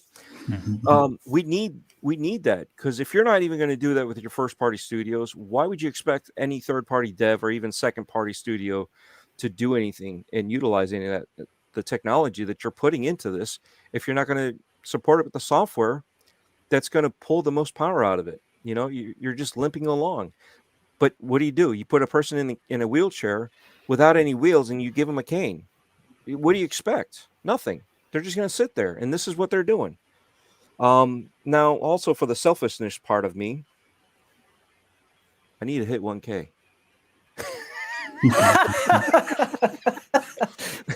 that was in there. Boom, just like zoomed in on his face. I need to hit 1K. Just boom, he pops in like perfect timing. Yeah, I was messing with my was. camera, but you know something? You're not wrong, folks. He's at 767, and that's a stone throw away from 1K. I'd like to see a lot of people that are hunting that 1K. You should have hit your 12K by now. Listen, we've seen it. No, I know. You know what? Sometimes the grassroots way of doing things is the better route. Yes, it takes longer. You're going around the trees and through the mountains instead of a straight run through. But we've seen a lot of people get their channel numbers high by doing some really ugly things, and we don't want to be a part of that. We want to do it the right way, and you are doing it the right way. Yeah, we disavow those type of content creators. We do like the community support and being part of it, not just hey, gimme. Yes. But that was more of a joke. But yeah, I mean, eventually, we want to grow, and we want to be able to do more with that growth, which Boom, you're doing, which and that's what we want to see with the rest of the people on here. We want to see everybody grow. Right along with the community. So everybody in the chat, you guys are part of us as well. We wouldn't be here if it wasn't for you guys. And then the other thing would be hopeful for the future is, again, a better, bigger community / family in the gaming space, not just Xbox, not just Sony, or we'll include Nintendo, but in the whole gaming space. We want to see more respectful, free thinkers that can actually have an opinion without just jumping on the bandwagon and bouncing back and forth, flip-flopping. We want to see stuff like that. We want to see new creators come out and do their versions of the same stuff that we're doing. We want to see all that. That's what I'm hopeful for, to expand and grow the thing, and then eventually ABK would be 100% signed off. Yes, yeah, a we pass. definitely need that for sure. Nah, I mean, listen, dude, good stuff, dude. Really good stuff, Dread, and I love the community togetherness. I mean, that's really what it's about. I get it, folks. I understand that you have a platform that you love, and you want to see succeed. And I don't care what it is. It could be PC, it could be Xbox, it could be Sony, it could be Nintendo. It doesn't matter. Or it could be all. You want everyone to win, and that's great. But I think that a lot of the people in the community, because there's no, I call them the keyboard cowboys and cowgirls, right? Because there's no real repercussions for being an asshole or being hurtful on social media, that they just do it. And people are mean. And I don't like that. I think it's awful. That's why my block list is ridiculous. Because the minute you put something out there that's negative, well, then you're blocked. I'm sorry. You don't even get a second chance with me, because the internet is just disgusting. So good on you for closing out the conversation with, you want to see a more togetherness in the community, and I think you're right for saying so. I think that it's a little tiresome to see everyone pointing the finger at everyone because their game of their favorite game didn't get game of the year. I think it's ridiculous, and I think that when you start to see the real nastiness, I saw something with online just yesterday where a guy was talking about some dude's grandma that passed away, and I'm like, are we 5? Like, what is happening? So yeah, stay out of those circles, and listen, just mute and block. If you trust me when I tell you, it cleans up your timeline. Where when you go to Twitter and you look and you're like, this is a great place to hang out. People are just talking about games. This is awesome. I love it. That's how it should be. Kay Asante, let's get you in on. Before I do, though, there's a lot of super chats that popped in here, some of which are new names I've never seen before, and I want to thank everybody. Gerald Mack became a channel member once again. Gerald Mack, thank you for that. He drops a $2 super chat and says, 2023 is do or die for Xbox. I mean, he ain't wrong. They got to deliver, and I think that they will. Hey, TJ, yes, sir. Boom. First of all, hey everybody. Hey, Mr. Tesla, what's up, brother? How you doing? I actually have to go pick that up in like 10 minutes. So I after you do the super chats, give us your hot take on what everyone's been talking about, so we can get you in and out. Your biggest surprise of 2023, Sonic. Your biggest disappointment, Sonic didn't win Game of the Year. Your biggest expectations in 2023, Sega joins Xbox. And what else can I play? No, I'm sorry. Go ahead, his brother. knees and your knees are both you have my mine. knees, brother. I'm going to give them to you live on the air. Don't worry. Boom. I don't even know if I need to speak. You kind of summed it up. You summed up my 2022 and 23. There's nothing you can say. No, but more seriously, my biggest surprise in a good way this year was Elden Ring. Like if you pay attention to primetime gaming or GCP, the Gaming Circle podcast, I crapped all over Elden Ring when I first got into it. I didn't like it. And then I got out of my own way and I started playing it, and it really ended up being one of the best experiences I've had in gaming in a very, very long time. Like, it really gave me this sense of exploration and accomplishment when you kind of had to try and build yourself up to achieve the tasks that were in front of you and defeat the enemies that they put in front of you. And I really think it's such a special game. And then Sonic really kind of just came back into the forefront, and I love it that I see more people actually taking notice of what was done in Sonic Frontiers. So the idea that Sonic best game of the year, brother. It's really in people's good graces again. It used to be like you could poo-poo on a Sonic game and nobody would second guess you. But the way I hear people talking about Frontiers now, they understand, and I think the sky is the limit for the future and the next iteration of Sonic. And then another standout this year, like some of the most fun I've had, TMNT Shredder's Revenge. Oh, so good. Yeah, That's dude. Yeah, I like all the nostalgia vibes. It was just so good. My biggest disappointment this year, My biggest You disappointment. didn't take Keasante's knees. I know. It's mine. That remains to be seen. My biggest disappointment. Please, this year, come on now. And I hate. That thing is over. It's over. He just doesn't want to admit it. Continue. I put a lot of hours. You can go check my gamer tag. I put a lot of hours into Deathloop. I do not understand why that game was nominated for Game of the Year last year. It just you know what? It's fine, but I gotta agree with him. I couldn't get into it. I just could not get into that game. Either. Yeah. Same. And then another, like, in terms of like surprises, High on Life is just so good.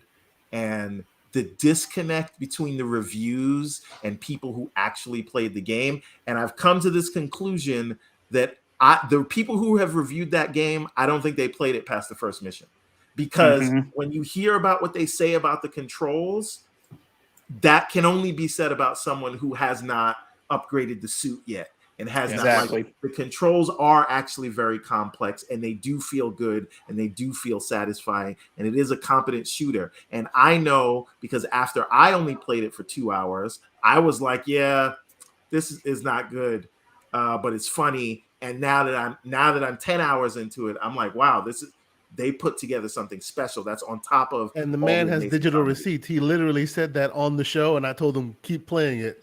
And now he's saying this. So the one time Keasante was right. So, wow. Oh my goodness! Okay. I can't. So the slander continues. 2022 was fantastic.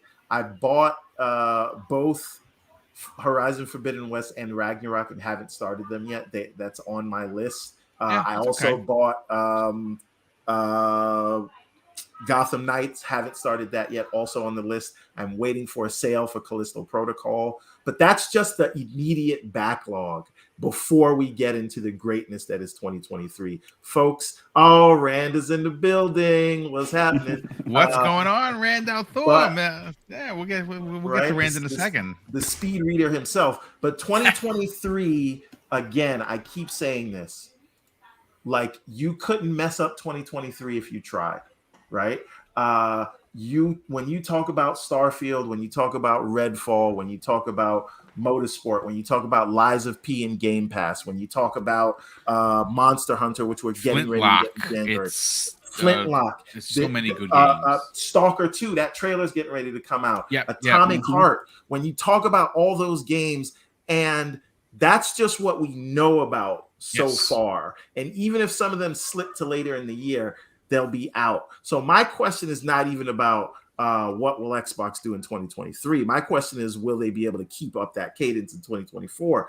So I think we're up, and that's before we even get to all like Tears of the Kingdom on Nintendo side and Spider-Man 2 on the PlayStation side. I'm so excited about 2023, and I believe Activision is going to close next year. I'm not on the naysayer side of that. I'm not even actually worried too much about it. And so when you consider all those games and then Activision coming into the fold, and I didn't even talk about Diablo 4, which looks like it's going to be amazing. I can't say anything but good. I have not been this hype about an upcoming year in a long time. So it is a great time to be a gamer. Anyway, I got to run. I got to go pick up that new car. Get your Tesla, brother. Thank you, everybody, for having me. Rand, I will call you. Congratulations. Altar of Elon, man. Go worship at the altar of Elon. Go. No, Elon is still an asshole. We will talk soon, brother. Umbra, Indeed. Boom, WebDave, FuzzyBelvadere, Dreadpool, Retri. Everybody, thank you so much. Thank you to the whole Primetime Gaming chat. And everybody else, fun time, great time to be a gamer. I am out of here. All right, brother. We'll talk soon. We'll talk to you before the end of the year. Rand, what's going on, brother? Welcome back. What is going on, everybody? I heard some Deathloop slander. I know. I ain't standing for that. I'm not standing for arcane slander. I forgot you love I love what's happening here. Listen, congratulations to your sister who got married. I think it was the last week. It was beginning of December. She got married. Okay. Nice. So yeah, it good. Good times. Always great with family. Always great with family. And Yeah. you know what? Never want to do it Congratulations again. No. So. Congratulations to you. You're on your march to 100K, a well-deserved achievement, brother. You're there. Hopefully, you get there quickly. You guys, I think you're at 90,000 right now, Rand. Yeah, I think we hit 90,000 this year, 90,000 this month. Excellent, good stuff. You know, I don't know. I decided to take this month off from content. Okay, listen, you need a break, brother. I really wasn't feeling it, and honestly, you can only make so many Activision Blizzard videos. I'll let Destin and Hogla make those type of videos. Speaking of that, your co-host has been making some serious waves out there. Jez Corden dropping some bars, man. He is Jez is pissing people off. That's for sure. he has that knack. He really, really does have the knack to piss people off. Well, you know what? He put out there that he's writing an article right now of the three things that PlayStation does better than Xbox. And, well, the arrows are already ready to fire. Hopefully not, because I love what Jez and what you guys do on the Xbox, too. But, listen, thanks so much for being here. We'll get to you in a hot second. We got to get to Kay Asante. But I got to catch up on some of the Super Chats we had that's popped in here. A lot of people. Drawn TJ, generous friend of the program, drops a very generous $2 Super Chat. And he simply says, hello, everyone. Hello, TJ. Ace Out _ Gaming drops a very generous $5 Super Chat and says, just so everyone knows, if anyone out there is looking for an Xbox Series X, you can buy them right now on the Microsoft Store. Which, hey, listen, if you're looking for an X, go to the Microsoft Store and go get one. Shout out to Ace Out Gaming for the hot information, but of course the generosity. Tim the Sorcerer, who's been a channel member for 2 months, drops a very generous £2 Super Chat and says, happy gaming in 2023. Let 2023 trump 2007. I think that is actually going to happen. Shout out to Shamar Witherspoon with the very generous $10 Super Chat. So shout out to you, you guys. Thank you for all of your knowledge in gaming, in the gaming community, and Team Xbox. Thank you so much, Shamar, for being here. But of course, thank you for the very generous $10 Super Chat. Dan the Man Cunningham, what's up, brother? Hopefully you had a great holiday. He drops a $5 Super Chat and says, hope you're having a great holiday season. Boom, thank you for all that you do in the community. Keep shining your light, brother. Much love. Well, thank you very much for the kind words. We definitely appreciate that here. Gerald Mack drops a very generous $2 Super Chat and says, it's a marathon, not a sprint. 12K incoming in 2023. Boom. Yes, we're like 475 subs away from 12K.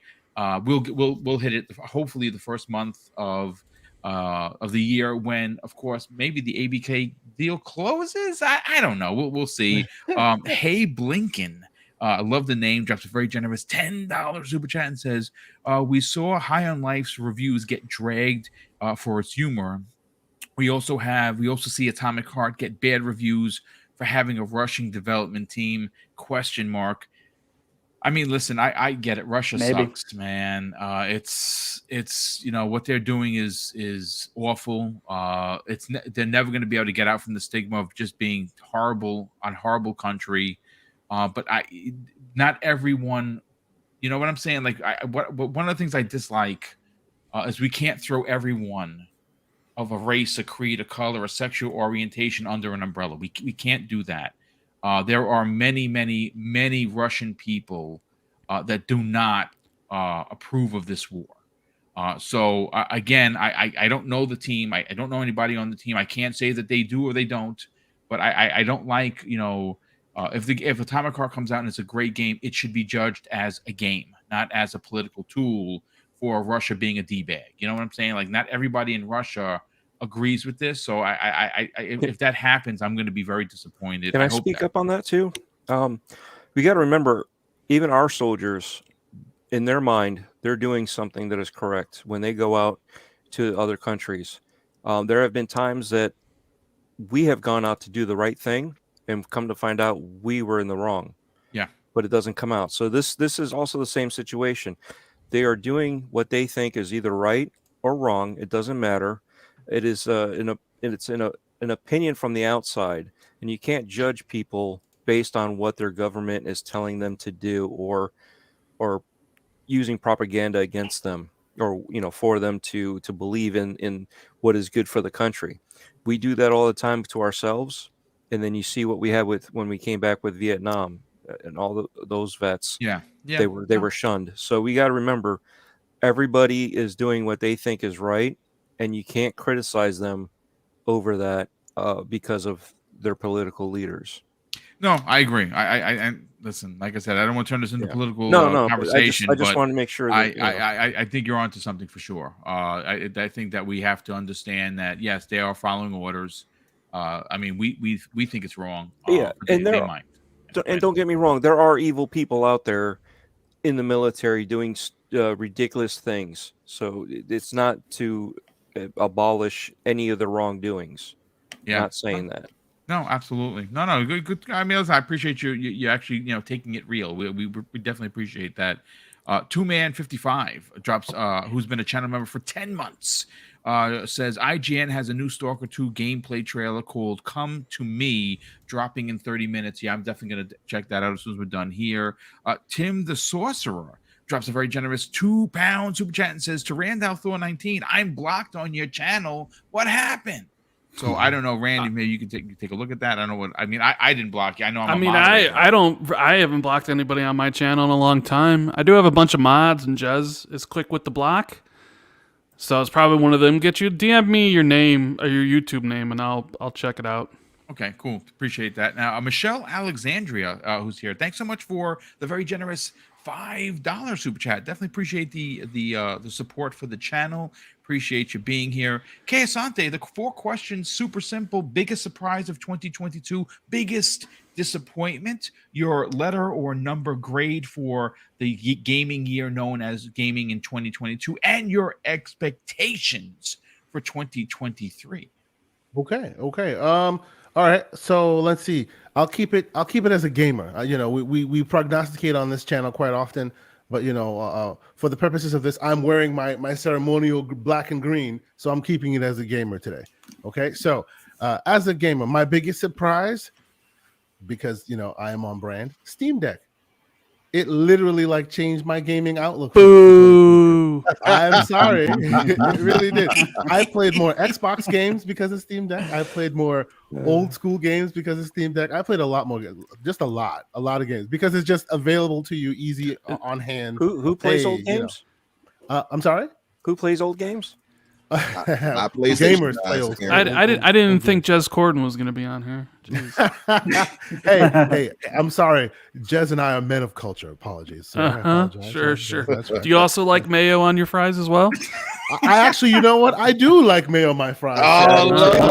Wow. You've never seen Que Asante and Jez Corden in the same place at the same time. Oh, so. yeah, are they the same person? That explains it. That is amazing. Okay. You just put on filters because you both have the same beard too. I see it now. And not just Steam Deck, but to a larger extent, the handheld devices. I know WebDave will back me up on it. He's loving his G Cloud. The really easy pick up and go things that help you play Vampire Survivors more. You know what I'm saying? And that is the second surprise I'm of my year, Vampire Survivors, and to a smaller extent, Marvel Snap, because I've been playing a lot of that as well. Oh, that's mainly great, Vampire dude. Survivors. Yeah. Yes. Marvel Snap as well, but and I'm so not a card dude or even a mobile guy, but for some reason, I put them both in the same category since it's now in this since Vampire Survivors is also now on mobile, so it is a really, if in all intents and purposes, a mobile game. But yeah, those things really changed my outlook on the pick up and go real quick game thing for the year. Absolutely amazing. I am still playing them now. I was playing them a minute ago in between sessions of catching up with Ragnarok. I'm still on Ragnarok. And of course, High on Life. How many people have said they love High on Life? I love High on Life. I have to actually go back because I played the game all the way through, done, rolled credits. Now I got to go back and linger, stand around, hear all the guy talking about the alien, stuff that he's selling. Last time I could not bring myself to buy it. Maybe I'll buy it this time. See what he says. A lot of people on the internet were like, "You didn't buy it." I'm like, "There's an achievement tied to it." I don't go that way. But yes, that game is hilarious. You could just linger in that game and just enjoy yourself for hours. So I needed to do that. I had to roll credits. Now I'm gonna go back and linger and just listen to all the hilarious Hey, ridiculousness that's there. So okay, you said you appreciated mayo on fries. I'm just saying I do. Well, because I wanna spent a go lot back of time to in the mayo. Netherlands, and the Dutch put mayo on fries, and but not the American gross mayo y'all got. I'm talking about the Dutch mayo's. We're having a different podcast. Come on now, let me continue. We're moving on. Needless to say, my biggest disappointment, the whole ABK situation, the whole conversation that keeps like overshadowing everything else. It should have been one of those, oh yeah, this is happening, and then it fell in the background, and then you keep hearing about this game, that game, or High on Life and how great it is, or all these other games, or heck, even the fact that Pentiment surprised people, right? And how great that game, it was supposed to be ridiculous and hilarious, and people really genuinely, it's a gamer's game, and people really genuinely love it. It's on my list. I haven't played it yet, but I took a long vacation and I was sick, so I fell behind. I'm sorry.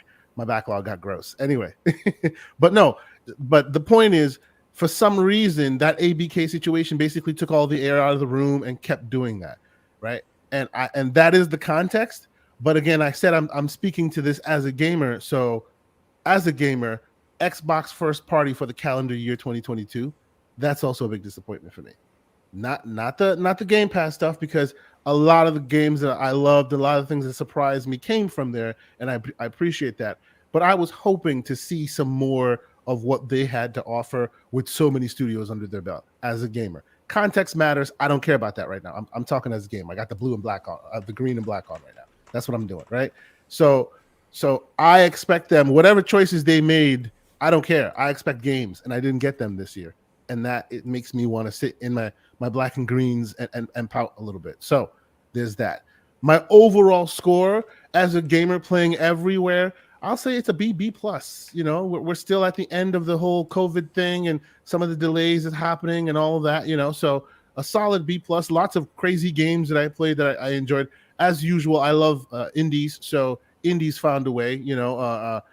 Games like the damn Lamb game that I played for like ridiculously for Cult of the Lamb. I bought that. Yeah. I gotta play that.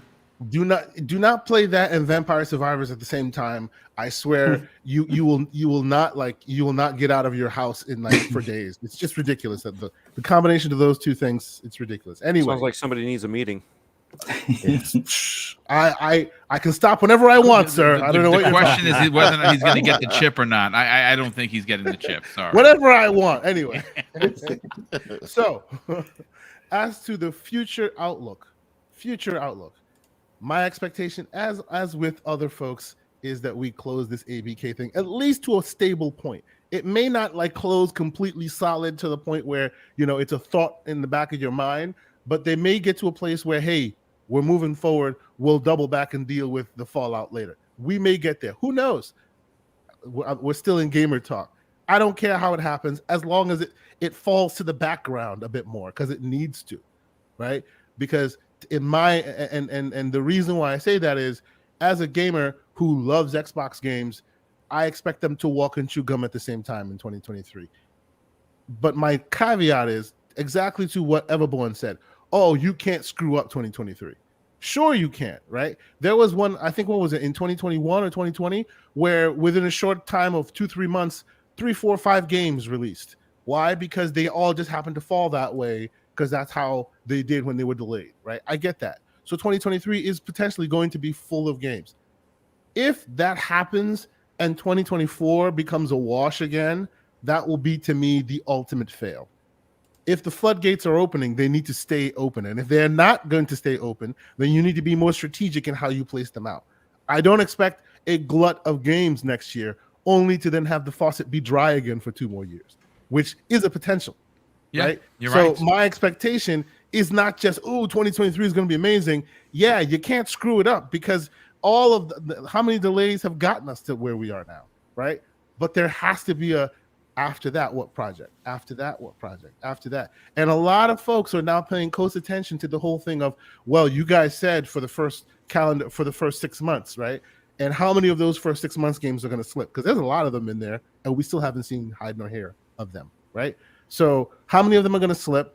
And how much are you going to pretend that you didn't say in the first 6 months? Where is Silk Song, damn it? Because you said it'd be here before June. That's what you said.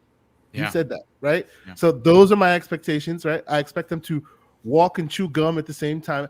As the man Gerald Mack said, 2023, do or die for Xbox, right? Sure. That's how I feel about it. And on a personal note, E3, baby, we gonna be there. We gonna be doing it. It's gonna be amazing. Can't wait. We already started booking stuff. It's gonna be fantastic. And cobble together with that. 79 subs away from 1K. So you know what? It's funny you do that. I did literally just put the link in, folks. Here's the thing. I don't ask for a lot. I'm a giver. I'm not a taker. Oh, stop it. But what I'm going to say is this, folks. There are 300 people here in the chat right now. I just put the link in. I'm going to drop it in again. Keasante and the Gaming Circle podcast, folks. 79 subs from 1K. I think that there are at least 79 people here right now that enjoy my content, that trust my opinion. Let's do this for him right now, live on the air. 79 subs, folks. It was done for me in the Iron Lords to hit 10K in January. We can do it right now for Keasante. Let's do it. Get over there. Hit this link. Oh, God Emperor Sofa King just sub. Thank you very much for that. I'm going to keep dropping this in there. Let's go. And just so you guys understand, let me sweeten the pot for you. This Saturday, we'll be dropping the last episode. It's a pre-recorded episode, so I know what I'm talking about when I say we're going out with a bang. We're letting Gaz loose on the channel. He's getting completely unshackled. He's getting on my show and talking about all the slanderous things that you heard him talk about on all these other shows.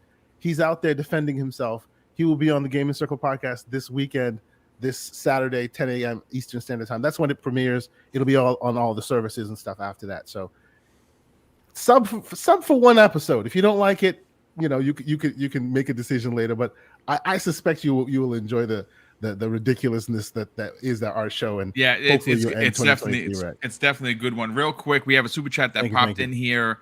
Satnist drops a very generous $5 super chat and says something very, very funny, slanderous, and elseworld. He says, purely hypothetical here, folks. Just imagine if the ABK deal didn't go through and Sony swooped in to buy them with no regulatory resistance whatsoever. It would be riots in the street, folks. That's exactly what happened. Riots in the street. But listen, RandAlThor, what a way to close out this incredible 2-hour show. Thank you for popping in and, you know, hanging out with us for the last 10 minutes. For you, what was your biggest disappointment, your biggest surprise, your grade for 2022, and your expectations for 2023? Wow, you want everything. You want the whole kit. I do. I'm greedy. I'm greedy like that. I'm hanging out with InfiniteUmbra too much, I think. Yeah, I guess so. Let's see. Biggest surprise?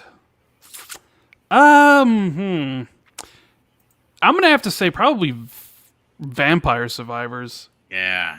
That was the game that I did not expect to like. That was the game where I started.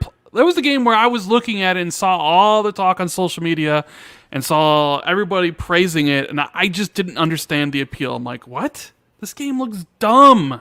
Like, why is everybody talking about this game? It looks so stupid.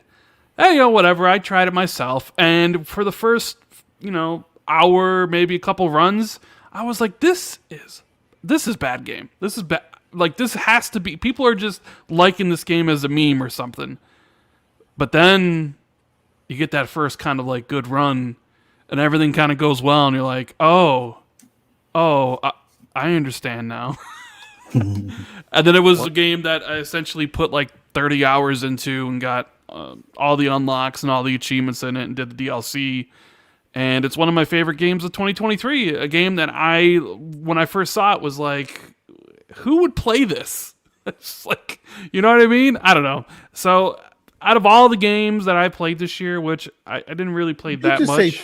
You put 30 hours and you got all the achievements. How the hell are you min-maxing that damn game? I'm like 100 hours in, and you just go for the unlocks, bro. Come on, he's the man. Multiple unlocks in one run. Come on, man. All right, bro. All right. That's what you go for. You got to plan it all out. Genie. He has a game genie.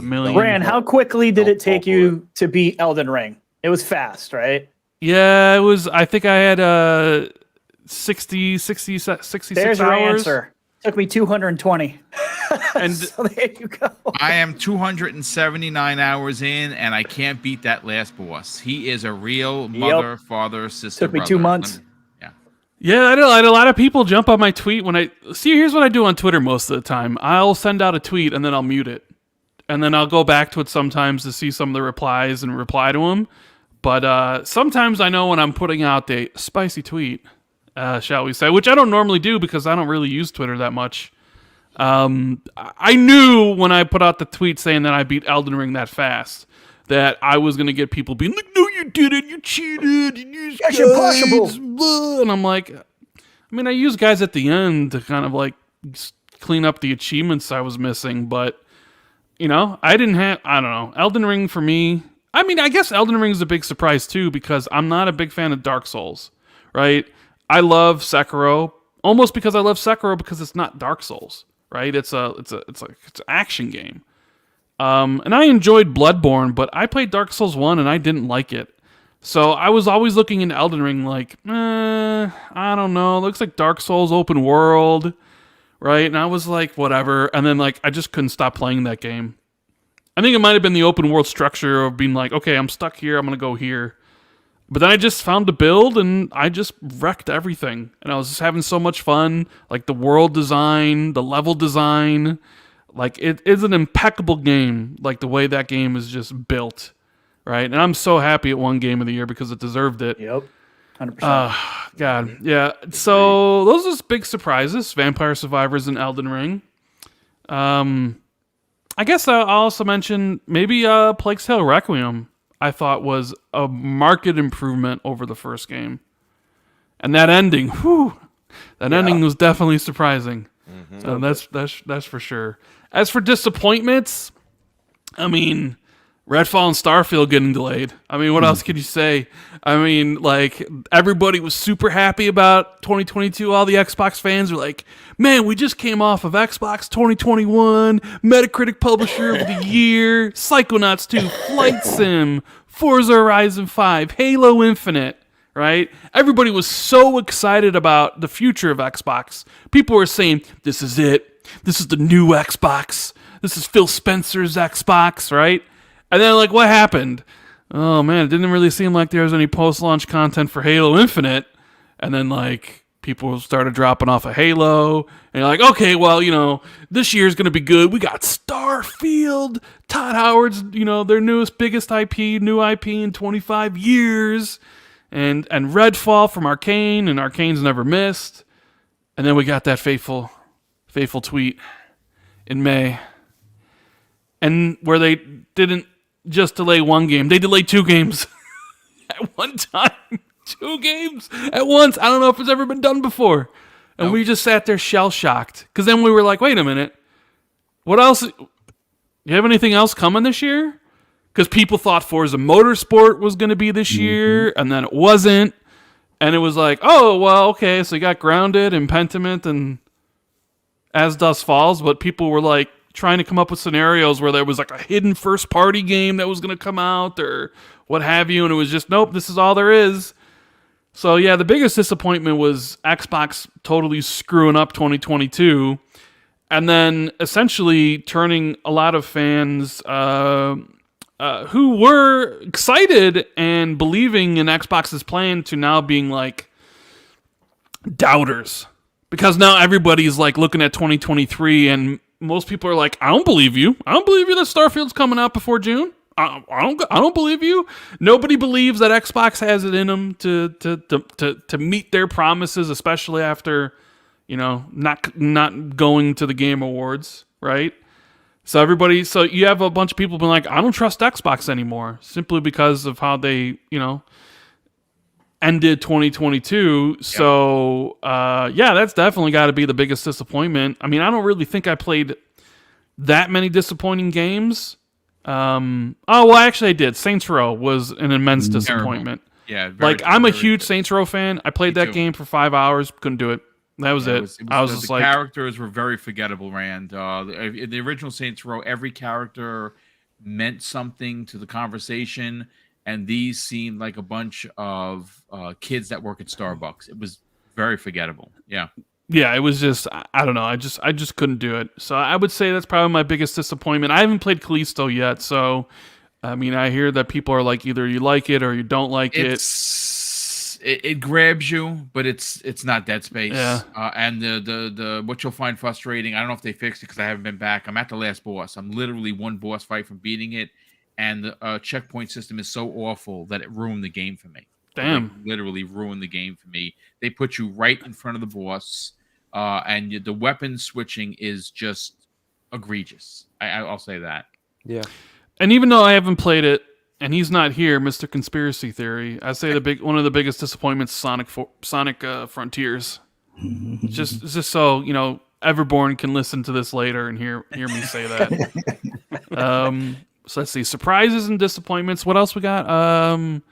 Overall ranking. I mean, I'd probably give this year a B.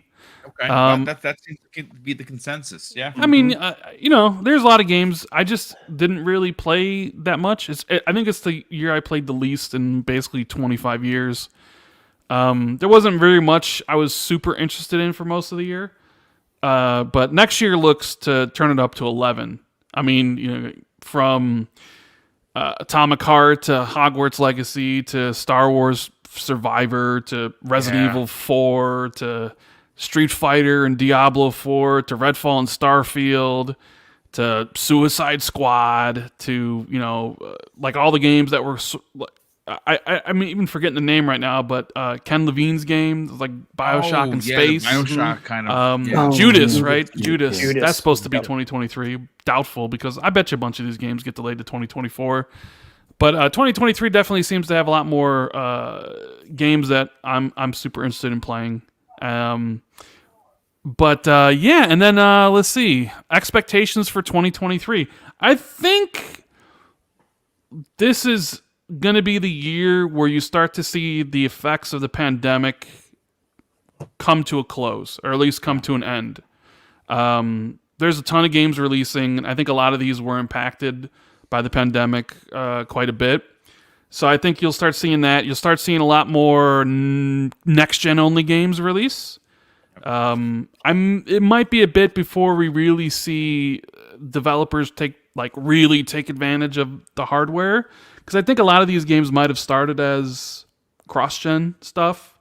But I think we'll start seeing more like this is next-gen only. And hopefully they take advantage of the system's powers. As for Xbox, since this is what we're here for, right? We're Xbox. I know Boom. I know you're a Nintendo guy. I don't care about Nintendo at all. They just might as well not exist to me, right? So I know they got Zelda coming, and that's going to make everybody really happy. Hopefully, Animal Crossing, a new one. My wife and I play it every day. We love it. It's so addicting. But Please Xbox. don't make me play Tears of the Kingdom on that abacus known as. Oh, you're gonna have don't to. Make me do it. You're Please gonna have don't to. make me do that crap. There's no way a Switch 2 is coming out this year. I am next year. emulating that thing, sir. I'm doing it because I'm not doing it on the Switch. Forget it. You're emulating it, huh? So you're basically Keosante the pirate, huh? I pay for my games. What are you talking about? I buy it on the eShop, put it on an SD card, and put it in here. So basically, so like your argument you're presenting is it's okay if I watch Avatar 2 on Pirate Bay because I bought a ticket to the theater and didn't go. Emulation is not illegal. It is just. I'm not saying it is. I'm just saying it's an interesting because some people I know are like, well, it's okay if I pirate movies.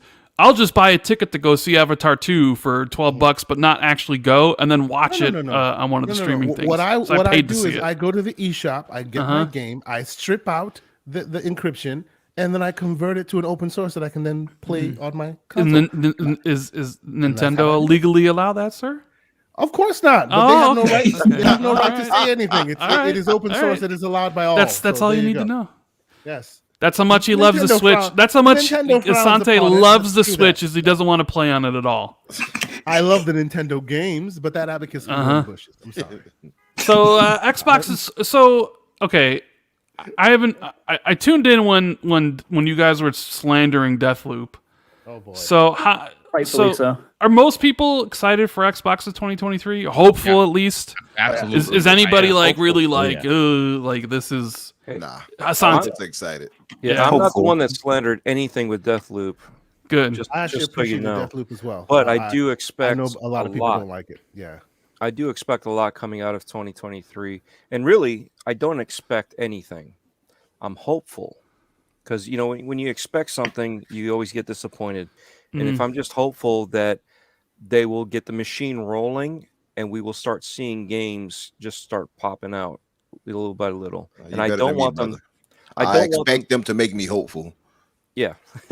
But I also don't want them to tell me ahead of time, like years ahead, you know, to have all this anticipation for a game, especially seeing that these games are coming to Game Pass. I don't have to worry about affording, you know, coming up with $60, $70 so I can afford this game that's dropping next week.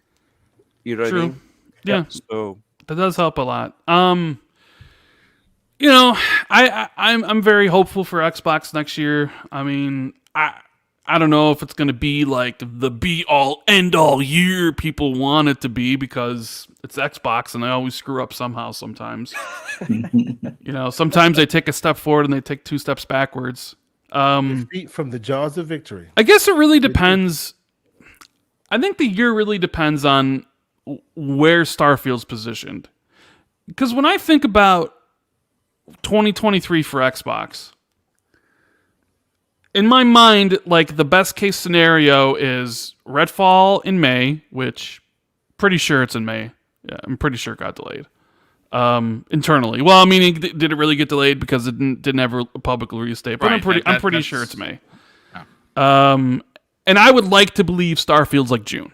You know, Forza Motorsport maybe April. October. Who knows? Oh, okay. I don't know. I'm just saying, like, I like to think, because part of me is like, okay, if Starfield gets pushed, which half the people probably believe, or half the people probably don't think it's releasing by June, but if Starfield gets pushed to the end of the year, I just don't see Xbox also releasing, let's say, a Hellblade 2 or anything else, because Starfield's going to be such a big thing that they're going to be like, okay, we have the holiday covered. Especially if ABK goes down and like there's that new Call of Duty expansion thing for Modern Warfare 2. You know, Microsoft may or may not be able to like throw that into Game Pass or whatever, right? So like they may look at like Starfield as like, all right, well, this is our holiday game. We don't need Hellblade 2. Hellblade 2, you can come out in March of next year, and then everything gets pushed. So that's kind of like worst case scenario for me, depending on when Starfield gets pushed to, that Xbox decides to like push other things further out. So best case scenario is that Starfield and Redfall and Forza all come out before June, and then they have this open window for like the Wandering Tower or the Hi-Fi Rush game that's been rumored from Tango Gameworks, and maybe like a bigger game like Hellblade, where then Hellblade's your big holiday title. Yep. Because I don't think Avowed's next year. I think Avowed is clearly a 2024 game. So so my level is like, so like I'm teetering between like hopeful and like thinking about like all the games, the new games that'll be releasing at the end of the year because all the other games were delayed from last year. And then kind of like, all right, well, I guess it's possible Starfield could get delayed, and then maybe these other things are domino effects and they get pushed to the next year. I like to be in camp one, where Starfield comes out before June. And if that's the case, I think Xbox probably has a tremendous year from first party as well as big Game Pass releases. And I mean, that's where I want to be. I'd rather be like more positive about everything than to sit there and be like, screw this, Xbox is horrible. Yeah, everybody knows they had a bad year. Unacceptable. 2022, let's be honest, unacceptable. 100%. Should never have happened. Yep. I mean, it wasn't supposed to because they had Redfall and Starfield lined up, but hey, things happen. But yeah, I'm I asked Lord Cognito on Xbox 2+1 on Tuesday what he if to give a rating for 2023 in his mind going forward, what he thought next year would be out of 10. 10 being the best year in Xbox history, and 1 basically being like 2013, right? Like the worst year ever or whatever. And Cognito said he was feeling like an 8, right? Depending on where things launch. And that's kind of where I'm at too. Okay. I'm kind of at like an 8. Are you talking about only for first party, Rand, or just Yeah. This is strictly first party, because like I already mentioned some of the third party games that are coming out in the first 6 months that are just, I mean, Star Wars and Resident Evil and a Hogwarts, a Harry Potter game and a Suicide Squad. Like there are big games. Diablo 4, like third party plus the indie games. Like I think next year is going to be, like gaming wise, if you take it as a whole, it's God tier level. For third party Nintendo, PlayStation, Xbox is probably going to be the best year of this generation. No question. So I look at like this. I look at 2023 as like the beginning of next gen, quote unquote. But like from for Xbox first party, it's kind of like, I'm kind of with Cog. I'm kind of like an 8 out of 10. But it would be higher if Starfield launches before June, and then they have stuff at the end that, I mean, I want to see Hellblade 2. I don't care. Like, Hellblade 2 is my most anticipated Xbox game from first party. I want that game to come out. And if that game comes out next year, I'll be over the moon. If Starfield's what we think it is, the scale off the charts, and like another big, huge, like Elder Scrolls Fallout type game, like that's an incredible year for Xbox, so it just, I don't know if I don't think we have that much longer to wait to find out either, because, there's a rumored Xbox showcase early next year, supposedly. We might find out some of these things. So, yeah, I mean, I don't know. What do you think, Boom? Are you super excited? Are you? I'm hovering at a 9, but I think you're at a 9, huh? Yeah, is anybody here at 10? Dave, are you at 10? Right Fuzzy, here. you 10? No. You're 10? No, I'm hovering between an 8 and a 9. Like, 8, 9. because my biggest fear is that Forza gets pushed past June. Like, it's not the end of the world for me, but like me being a big racing fan, I really want them to launch it before June and have it where, not necessarily complete, but like I don't want them to do like they did with Motorsport 5, where it's like a handful of tracks and they add tracks as they go, or handful of cars and they add cars as they go. I want them to have pretty close to what they had in 7 and then build from there. That's what I'm hoping for. But I think to do that, it winds up being almost like a September release at that point. So I got a question. Fear. I got a question for that. And sorry to cut in before you. Absolutely. So what constitutes getting a 9 or 8 or a 10, right? Because if we look at first party, you have Starfield, Redfall, Forza, and if the deal is done by then, Diablo 4, all going to the Game Pass first party. And Age. Exactly. Age 4. And Age of Empires 4. So what would that be considered if all of those drop next year? If all of those drop, it's definitely closer to like a higher 9. But for me to hit a 10, it really needs to have, I would say, one more bigger, like AAA title, like the Hellblade 2, like Hellblade, for the holidays, and maybe a smaller project, whether it's Coalition's project, whether it's Project Mara, which is the other Ninja Theory game. Yeah, I would like to see one of those smaller projects, which we've already heard kind of rumors that there's going to be a Pentiment style, or not style, but like from size Tango game Gameworks. A smaller You're game. looking for a Bleeding Edge too. Well, the funny thing with Bleeding Edge, I would really love to see those characters make it into like a Killer Instinct game. Yeah, like absolutely. A Killer Instinct game in general would definitely push it closer to a 10 for me. I mean, yes, we have Street Fighter 6 coming out. Yes, we have Tekken 8, but a Killer Instinct with, a lot more of Xbox IP characters mixed in it, I think that would be the coup de grace to finish out the year. That's just for me. No, I mean, listen, I agree. I think what has to happen for Xbox to gain the trust of the players once again is they need to hit every one of those beats before June. They told us at E3, here's what's coming out in the next 12 months. They used a very, very auspicious marketing, flim flam kind of a thing, which I didn't like. I said that. I said I did not like that. And I said it didn't work because everything was delayed and it was a sour taste in my mouth. So what needs to happen in order for this to hit or to slap, as the kids like to say, they have to figure out a way to get the games that they promised the fans in the first 6 months of 2023. If any one of those games gets pushed back, it is a giant fail for Xbox. That is the end of the story. Boom. I must leave you folks, but let me get my last piece off, and I will depart and let better folks on this panel speak.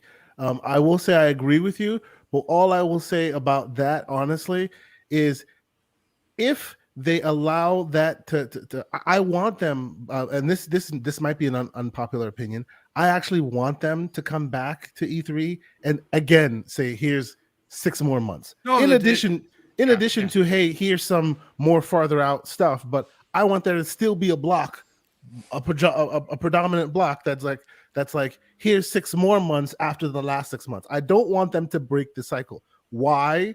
Because if they do break the cycle, that tells us that last year was a complete, it was a political move and it was really crappy. Not an actual thing that they thought to move forward on. Because yes, we all didn't like it the first time, right? But if they don't continue it, it means it was never meant to be in the first place. They were just using it to obfuscate the fact that 2022 was a wash. Which of course that's why they did it. I mean, come on. Sure, but commit to it is my point. Do another year of it, and this time let it work well. Here's the problem. Here's the problem with committing to that, Asante, is because let's imagine a scenario like Fuzzy said that Forza slips to September, or God forbid, Starfield slips to October. You're gonna have people basically saying, "Yeah, you broke your promises," and nobody forced Microsoft to make that promise in the first place. They basically backed themselves into a corner up against the wall and was like, these games will be out in 12 months. But we all know and they need to lie in it. And we want them to lie in it, is my point. I don't want them to back out and go, oh, nothing to see here. Never mind what we said. No, you made promises. Fulfill them. And then continue. No, I agree with you. But I think the idea of them just being like, well, E3 is now just the games that are coming in the next year. I agree to the folks that say that it shouldn't only be 6 months. Absolutely, there should be. You can walk and chew gum at the same time. You can show us stuff that's future looking, as well as okay, now the rest of these are the next 6 months. You can do both. You don't have to pick either or. It's how a show is structured. They don't need to do one versus the other. They can do both. The best shows of E3's past with PlayStation has done exactly that. They show you what's coming soon, and they show you what's really coming in the far, far future. That can still be done here. But I am done for the day. I must depart because I unfortunately I have much work things to attend to. Thank you guys so much for having me on the air, Mr. Boomstick. I appreciate it as usual. Thank all of you folks, many of you who've been on my show. Thank you guys for your continued support over the year. We're going to do great things in 2023. You guys probably, unless you watch the pre-recorded show, this is probably my last live stream of 2022. So thank you guys so much for all the continued support and allowing me to continue to drone on and on about my views. I appreciate you all. Everybody subscribe to Yeah, brother. channel. Thank you so much. Everybody Make sure you hit that subscribe Thank you guys so much. RandAlThor, all you guys. Thank you guys so much. Appreciate y'all. Have a good one. Talk to you later. All right. Well, so listen, we're wrapping up. I just wanted HargeetChani popped in here for a hot second. Hargeet, what's going on, brother? Listen, real quick before we get on out of here, let's get your hot take for your biggest surprise of 2022, biggest disappointment, expectations for 2023, and what your overall grade for this year in gaming is. Yeah, so biggest surprise. I just woke up, by the way. I finished whatchamacallit there, Marvel's Avengers, and then went to sleep at like 3 or 4 in the morning. So I missed most of the show. I don't know what people have actually said, but for me, the biggest surprise, I guess, has to be ABK, right? That has to be the biggest surprise of the year. Not that I didn't totally it wasn't like it was totally out of left field. I kind of figured it could be a potential, but still, somebody announcing that they just bought Activision Blizzard King is the biggest deal in gaming that I've ever heard, right? So I got to say that is the biggest surprise. The biggest disappointment is probably that it destroyed Xbox's entire year.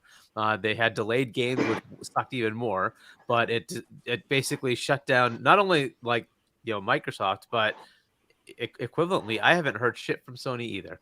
So they've shut down themselves as well, right? And usually you have a nice back and forth of, hey, we got these cool things for you, and Sony comes back and says, oh, really?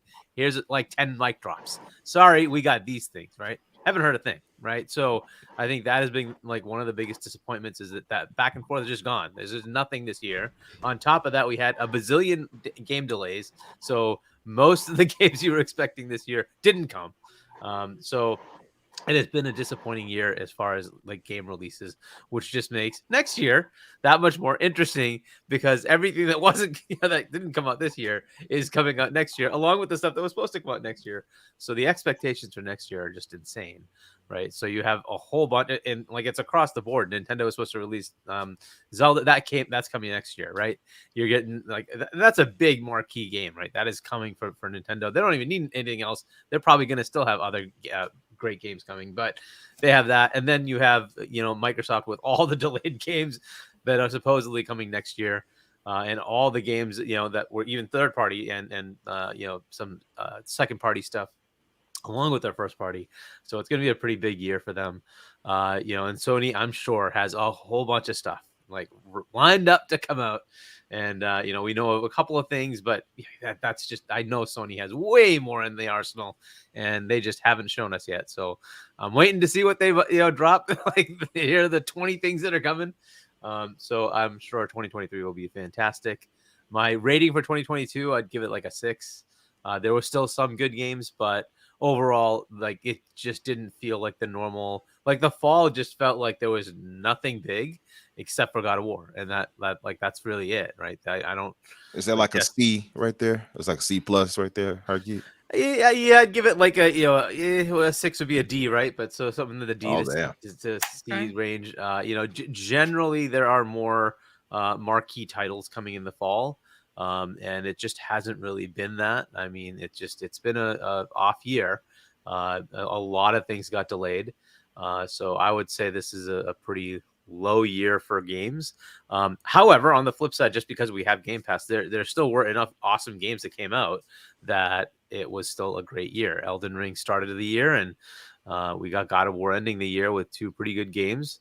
But yeah, in the middle there, there just wasn't a lot. It's disappointing, but it is what it is. Next year is insane. I can't even imagine what's going to happen with the amount of games that are coming out. Too many games, not enough time. Really. Exactly. Not enough money on top of that. So yeah, that's kind of my short synopsis of what I think. Love it, brother. Love it. Listen, thanks so much for popping in real quick. AndreDoyle, listen, let's get your quick take on this, and then we'll get everyone out of here. We'll do outros. I don't know if I know you're on the camera phone. I don't know if we can hear you. What were your biggest disappointments for 2022? Your biggest surprise, your overall grade, and of course your expectations for 2023. Can you guys hear me pretty well or no? Yep. Yeah, you're good. You're good. All right, cool. Yeah, I guess to disappointments, I mean, I'm always an optimistic guy. I love gaming in general. Gaming's meant to be one thing and one thing only is fun, and so there's tons of stuff on Game Pass.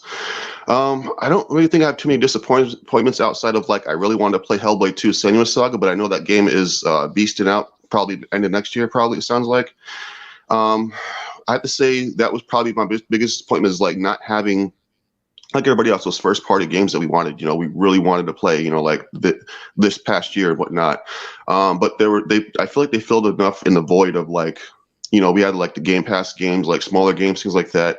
I mean, Plague Tale Requiem, gorgeous. You got me hooked. I went and pulled the trigger. It's not on Game Pass, but I went and got that Gotham Knights, boy. Let me tell you, I'm having fun with that too. Great game. Yeah. And really good game. So High on Life, obviously High on Life, hilarious as hell. Just keep the kids out of the room. And there's a lot of different indie games like Vampire Survivors. I'm with you guys. That's things addictive. So there was enough for me personally that I wasn't really disappointed with this year. I knew it was happening. I understood it, and I'm like, hey, you know what? I'm from living up here in Plattsburgh, New York, being from Louisiana. I told my friends, I'm like, listen, we know if anything we know about in Louisiana, if there's anything about us, we have a lot of patience for everything. So patience is a key thing. So we know next year, moving forward, there's over 50 plus projects, a bunch of unannounced stuff that Aaron Greenberg already said months ago that we're going to be getting. I mean, people keep on talking about the Redfall, Starfield, Forza. I'm like, let's be honest. Like, I think that we're getting Hellblade 2 avowed. And I mean, obviously Indiana Jones and a few others, and Stalker 2 that just showed off their trailer saying it's 2023, and it showed nothing but Xbox and PC only.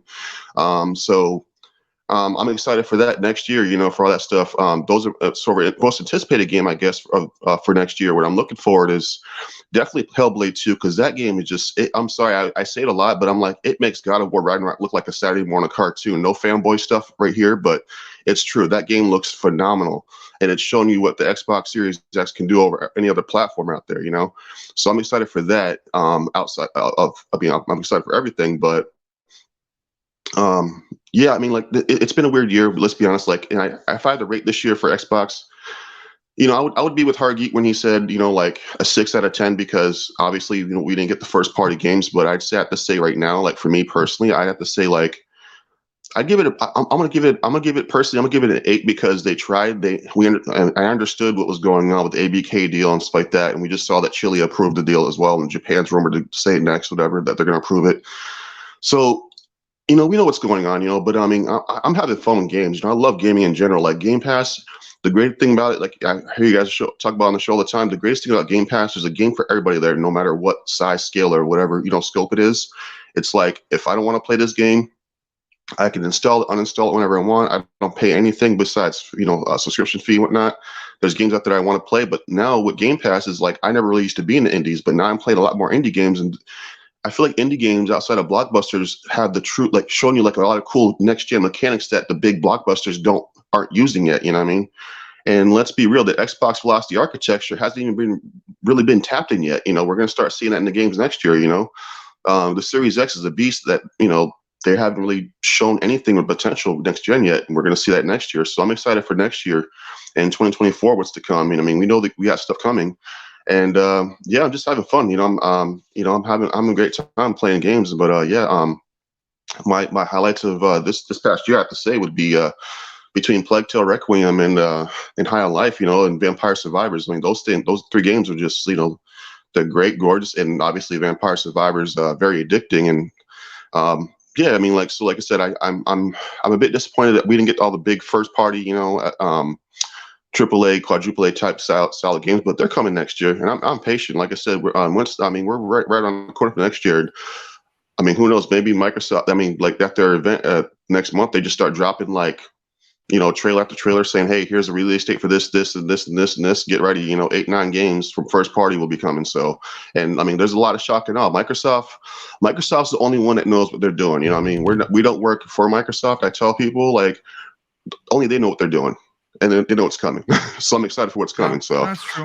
No, I mean, listen, good stuff, dude. Definitely appreciate you swinging by, giving us your hot take. Now, normally, folks, I do like long outros for everyone, but because we are 2.5 hours into the show that was originally supposed to be 2 hours, we're just going to you know, obviously we're going to get everyone out of here because there is still 300 people here.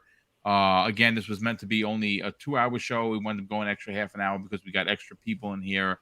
Big shout out to WebDave. Go check him out over at Outbreak Gamers on Twitter. Obviously, check out FuzzyBelvadere on his YouTube channel. Retri, go check out a Game Pass _daily. InfiniteUmbra. Right. Obviously, he's still in a legal battle with Risk It for the Biscuit for the name. I mean, I don't know how that's going to work it out, but you should be getting paid every time he says the Xbox Infinite podcast. I'm just saying I'm on your team. Shout out to Risk It. Of course, Dreadpool. You can find him on all of these different places: Linktree, YouTube, Twitter, TikTok, CoverGG, at Dreadpool, and definitely go check him out on Gaming Beyond the Box on Sundays. Now I always get that wrong. So it used to be Wednesdays. Yeah, it's a new thing. And of course, Breakfast with Boom when we gather. Obviously, the man with the million. He's crossed 90,000 and well deserved. I mean, the guy works hard.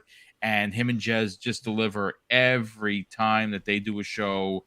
Can't say anything negative about RandAlThor. Of course, Hargeet representing Game On Daily. You definitely got to go over there and check Gaz and those guys out.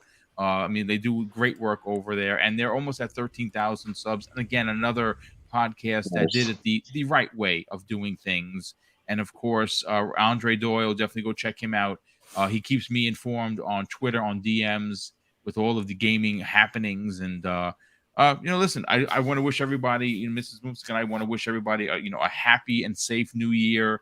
I'm not big on going out on that day because, well, a lot of people like to drink and drive, and that's how tragedies happen. And I will say this, I'm going to put my police hat on for a second. Please don't drink and drive, folks. You're going to ruin your life and potentially ruin someone else's. Don't do it. Call an Uber, call Lyft, or don't go out. If you're going to drink and that's your thing, it's cool. I don't do that. I don't drink at all. The hardest thing I drink is a Dr. Pepper. And that's just me. But if you need to drink, do it responsibly. Don't drink and drive. And of course, I do want to close out the show with a big thank you to all the super chats that come in, closing out this year, which is amazing, of all the support that we have gotten on this channel. Again, we are at 474 subs away from 12K. We are not going to hit it this year, and that's fine. It is still a W win. It's still a big W for Double Barrel Gaming. And I got some announcements, some partnerships that I'm working on behind the scenes, which we will be announcing. And finally, our merch will be launching in the first quarter of 2023. And of course, that is all being done by the artist known as Ben Kenobi. And that kid is incredible. He's working exclusively with me and Mrs. Boom on revamping or repainting the channel with all new logos, and all of that information will be available first quarter of 23. And I will close out the show with something that's important to me, folks. Hopefully one day it'll be important to you. And that's something that my dad taught us when we were kids. And he would say, Craig, treat others how you want to be treated. And also, it doesn't cost anything to be nice. You live by those rules, son. I can guarantee you're going to have an awesome day. So take care, everyone. Happy New Year. And we'll see you in 2023. Happy New Year. Be safe, guys.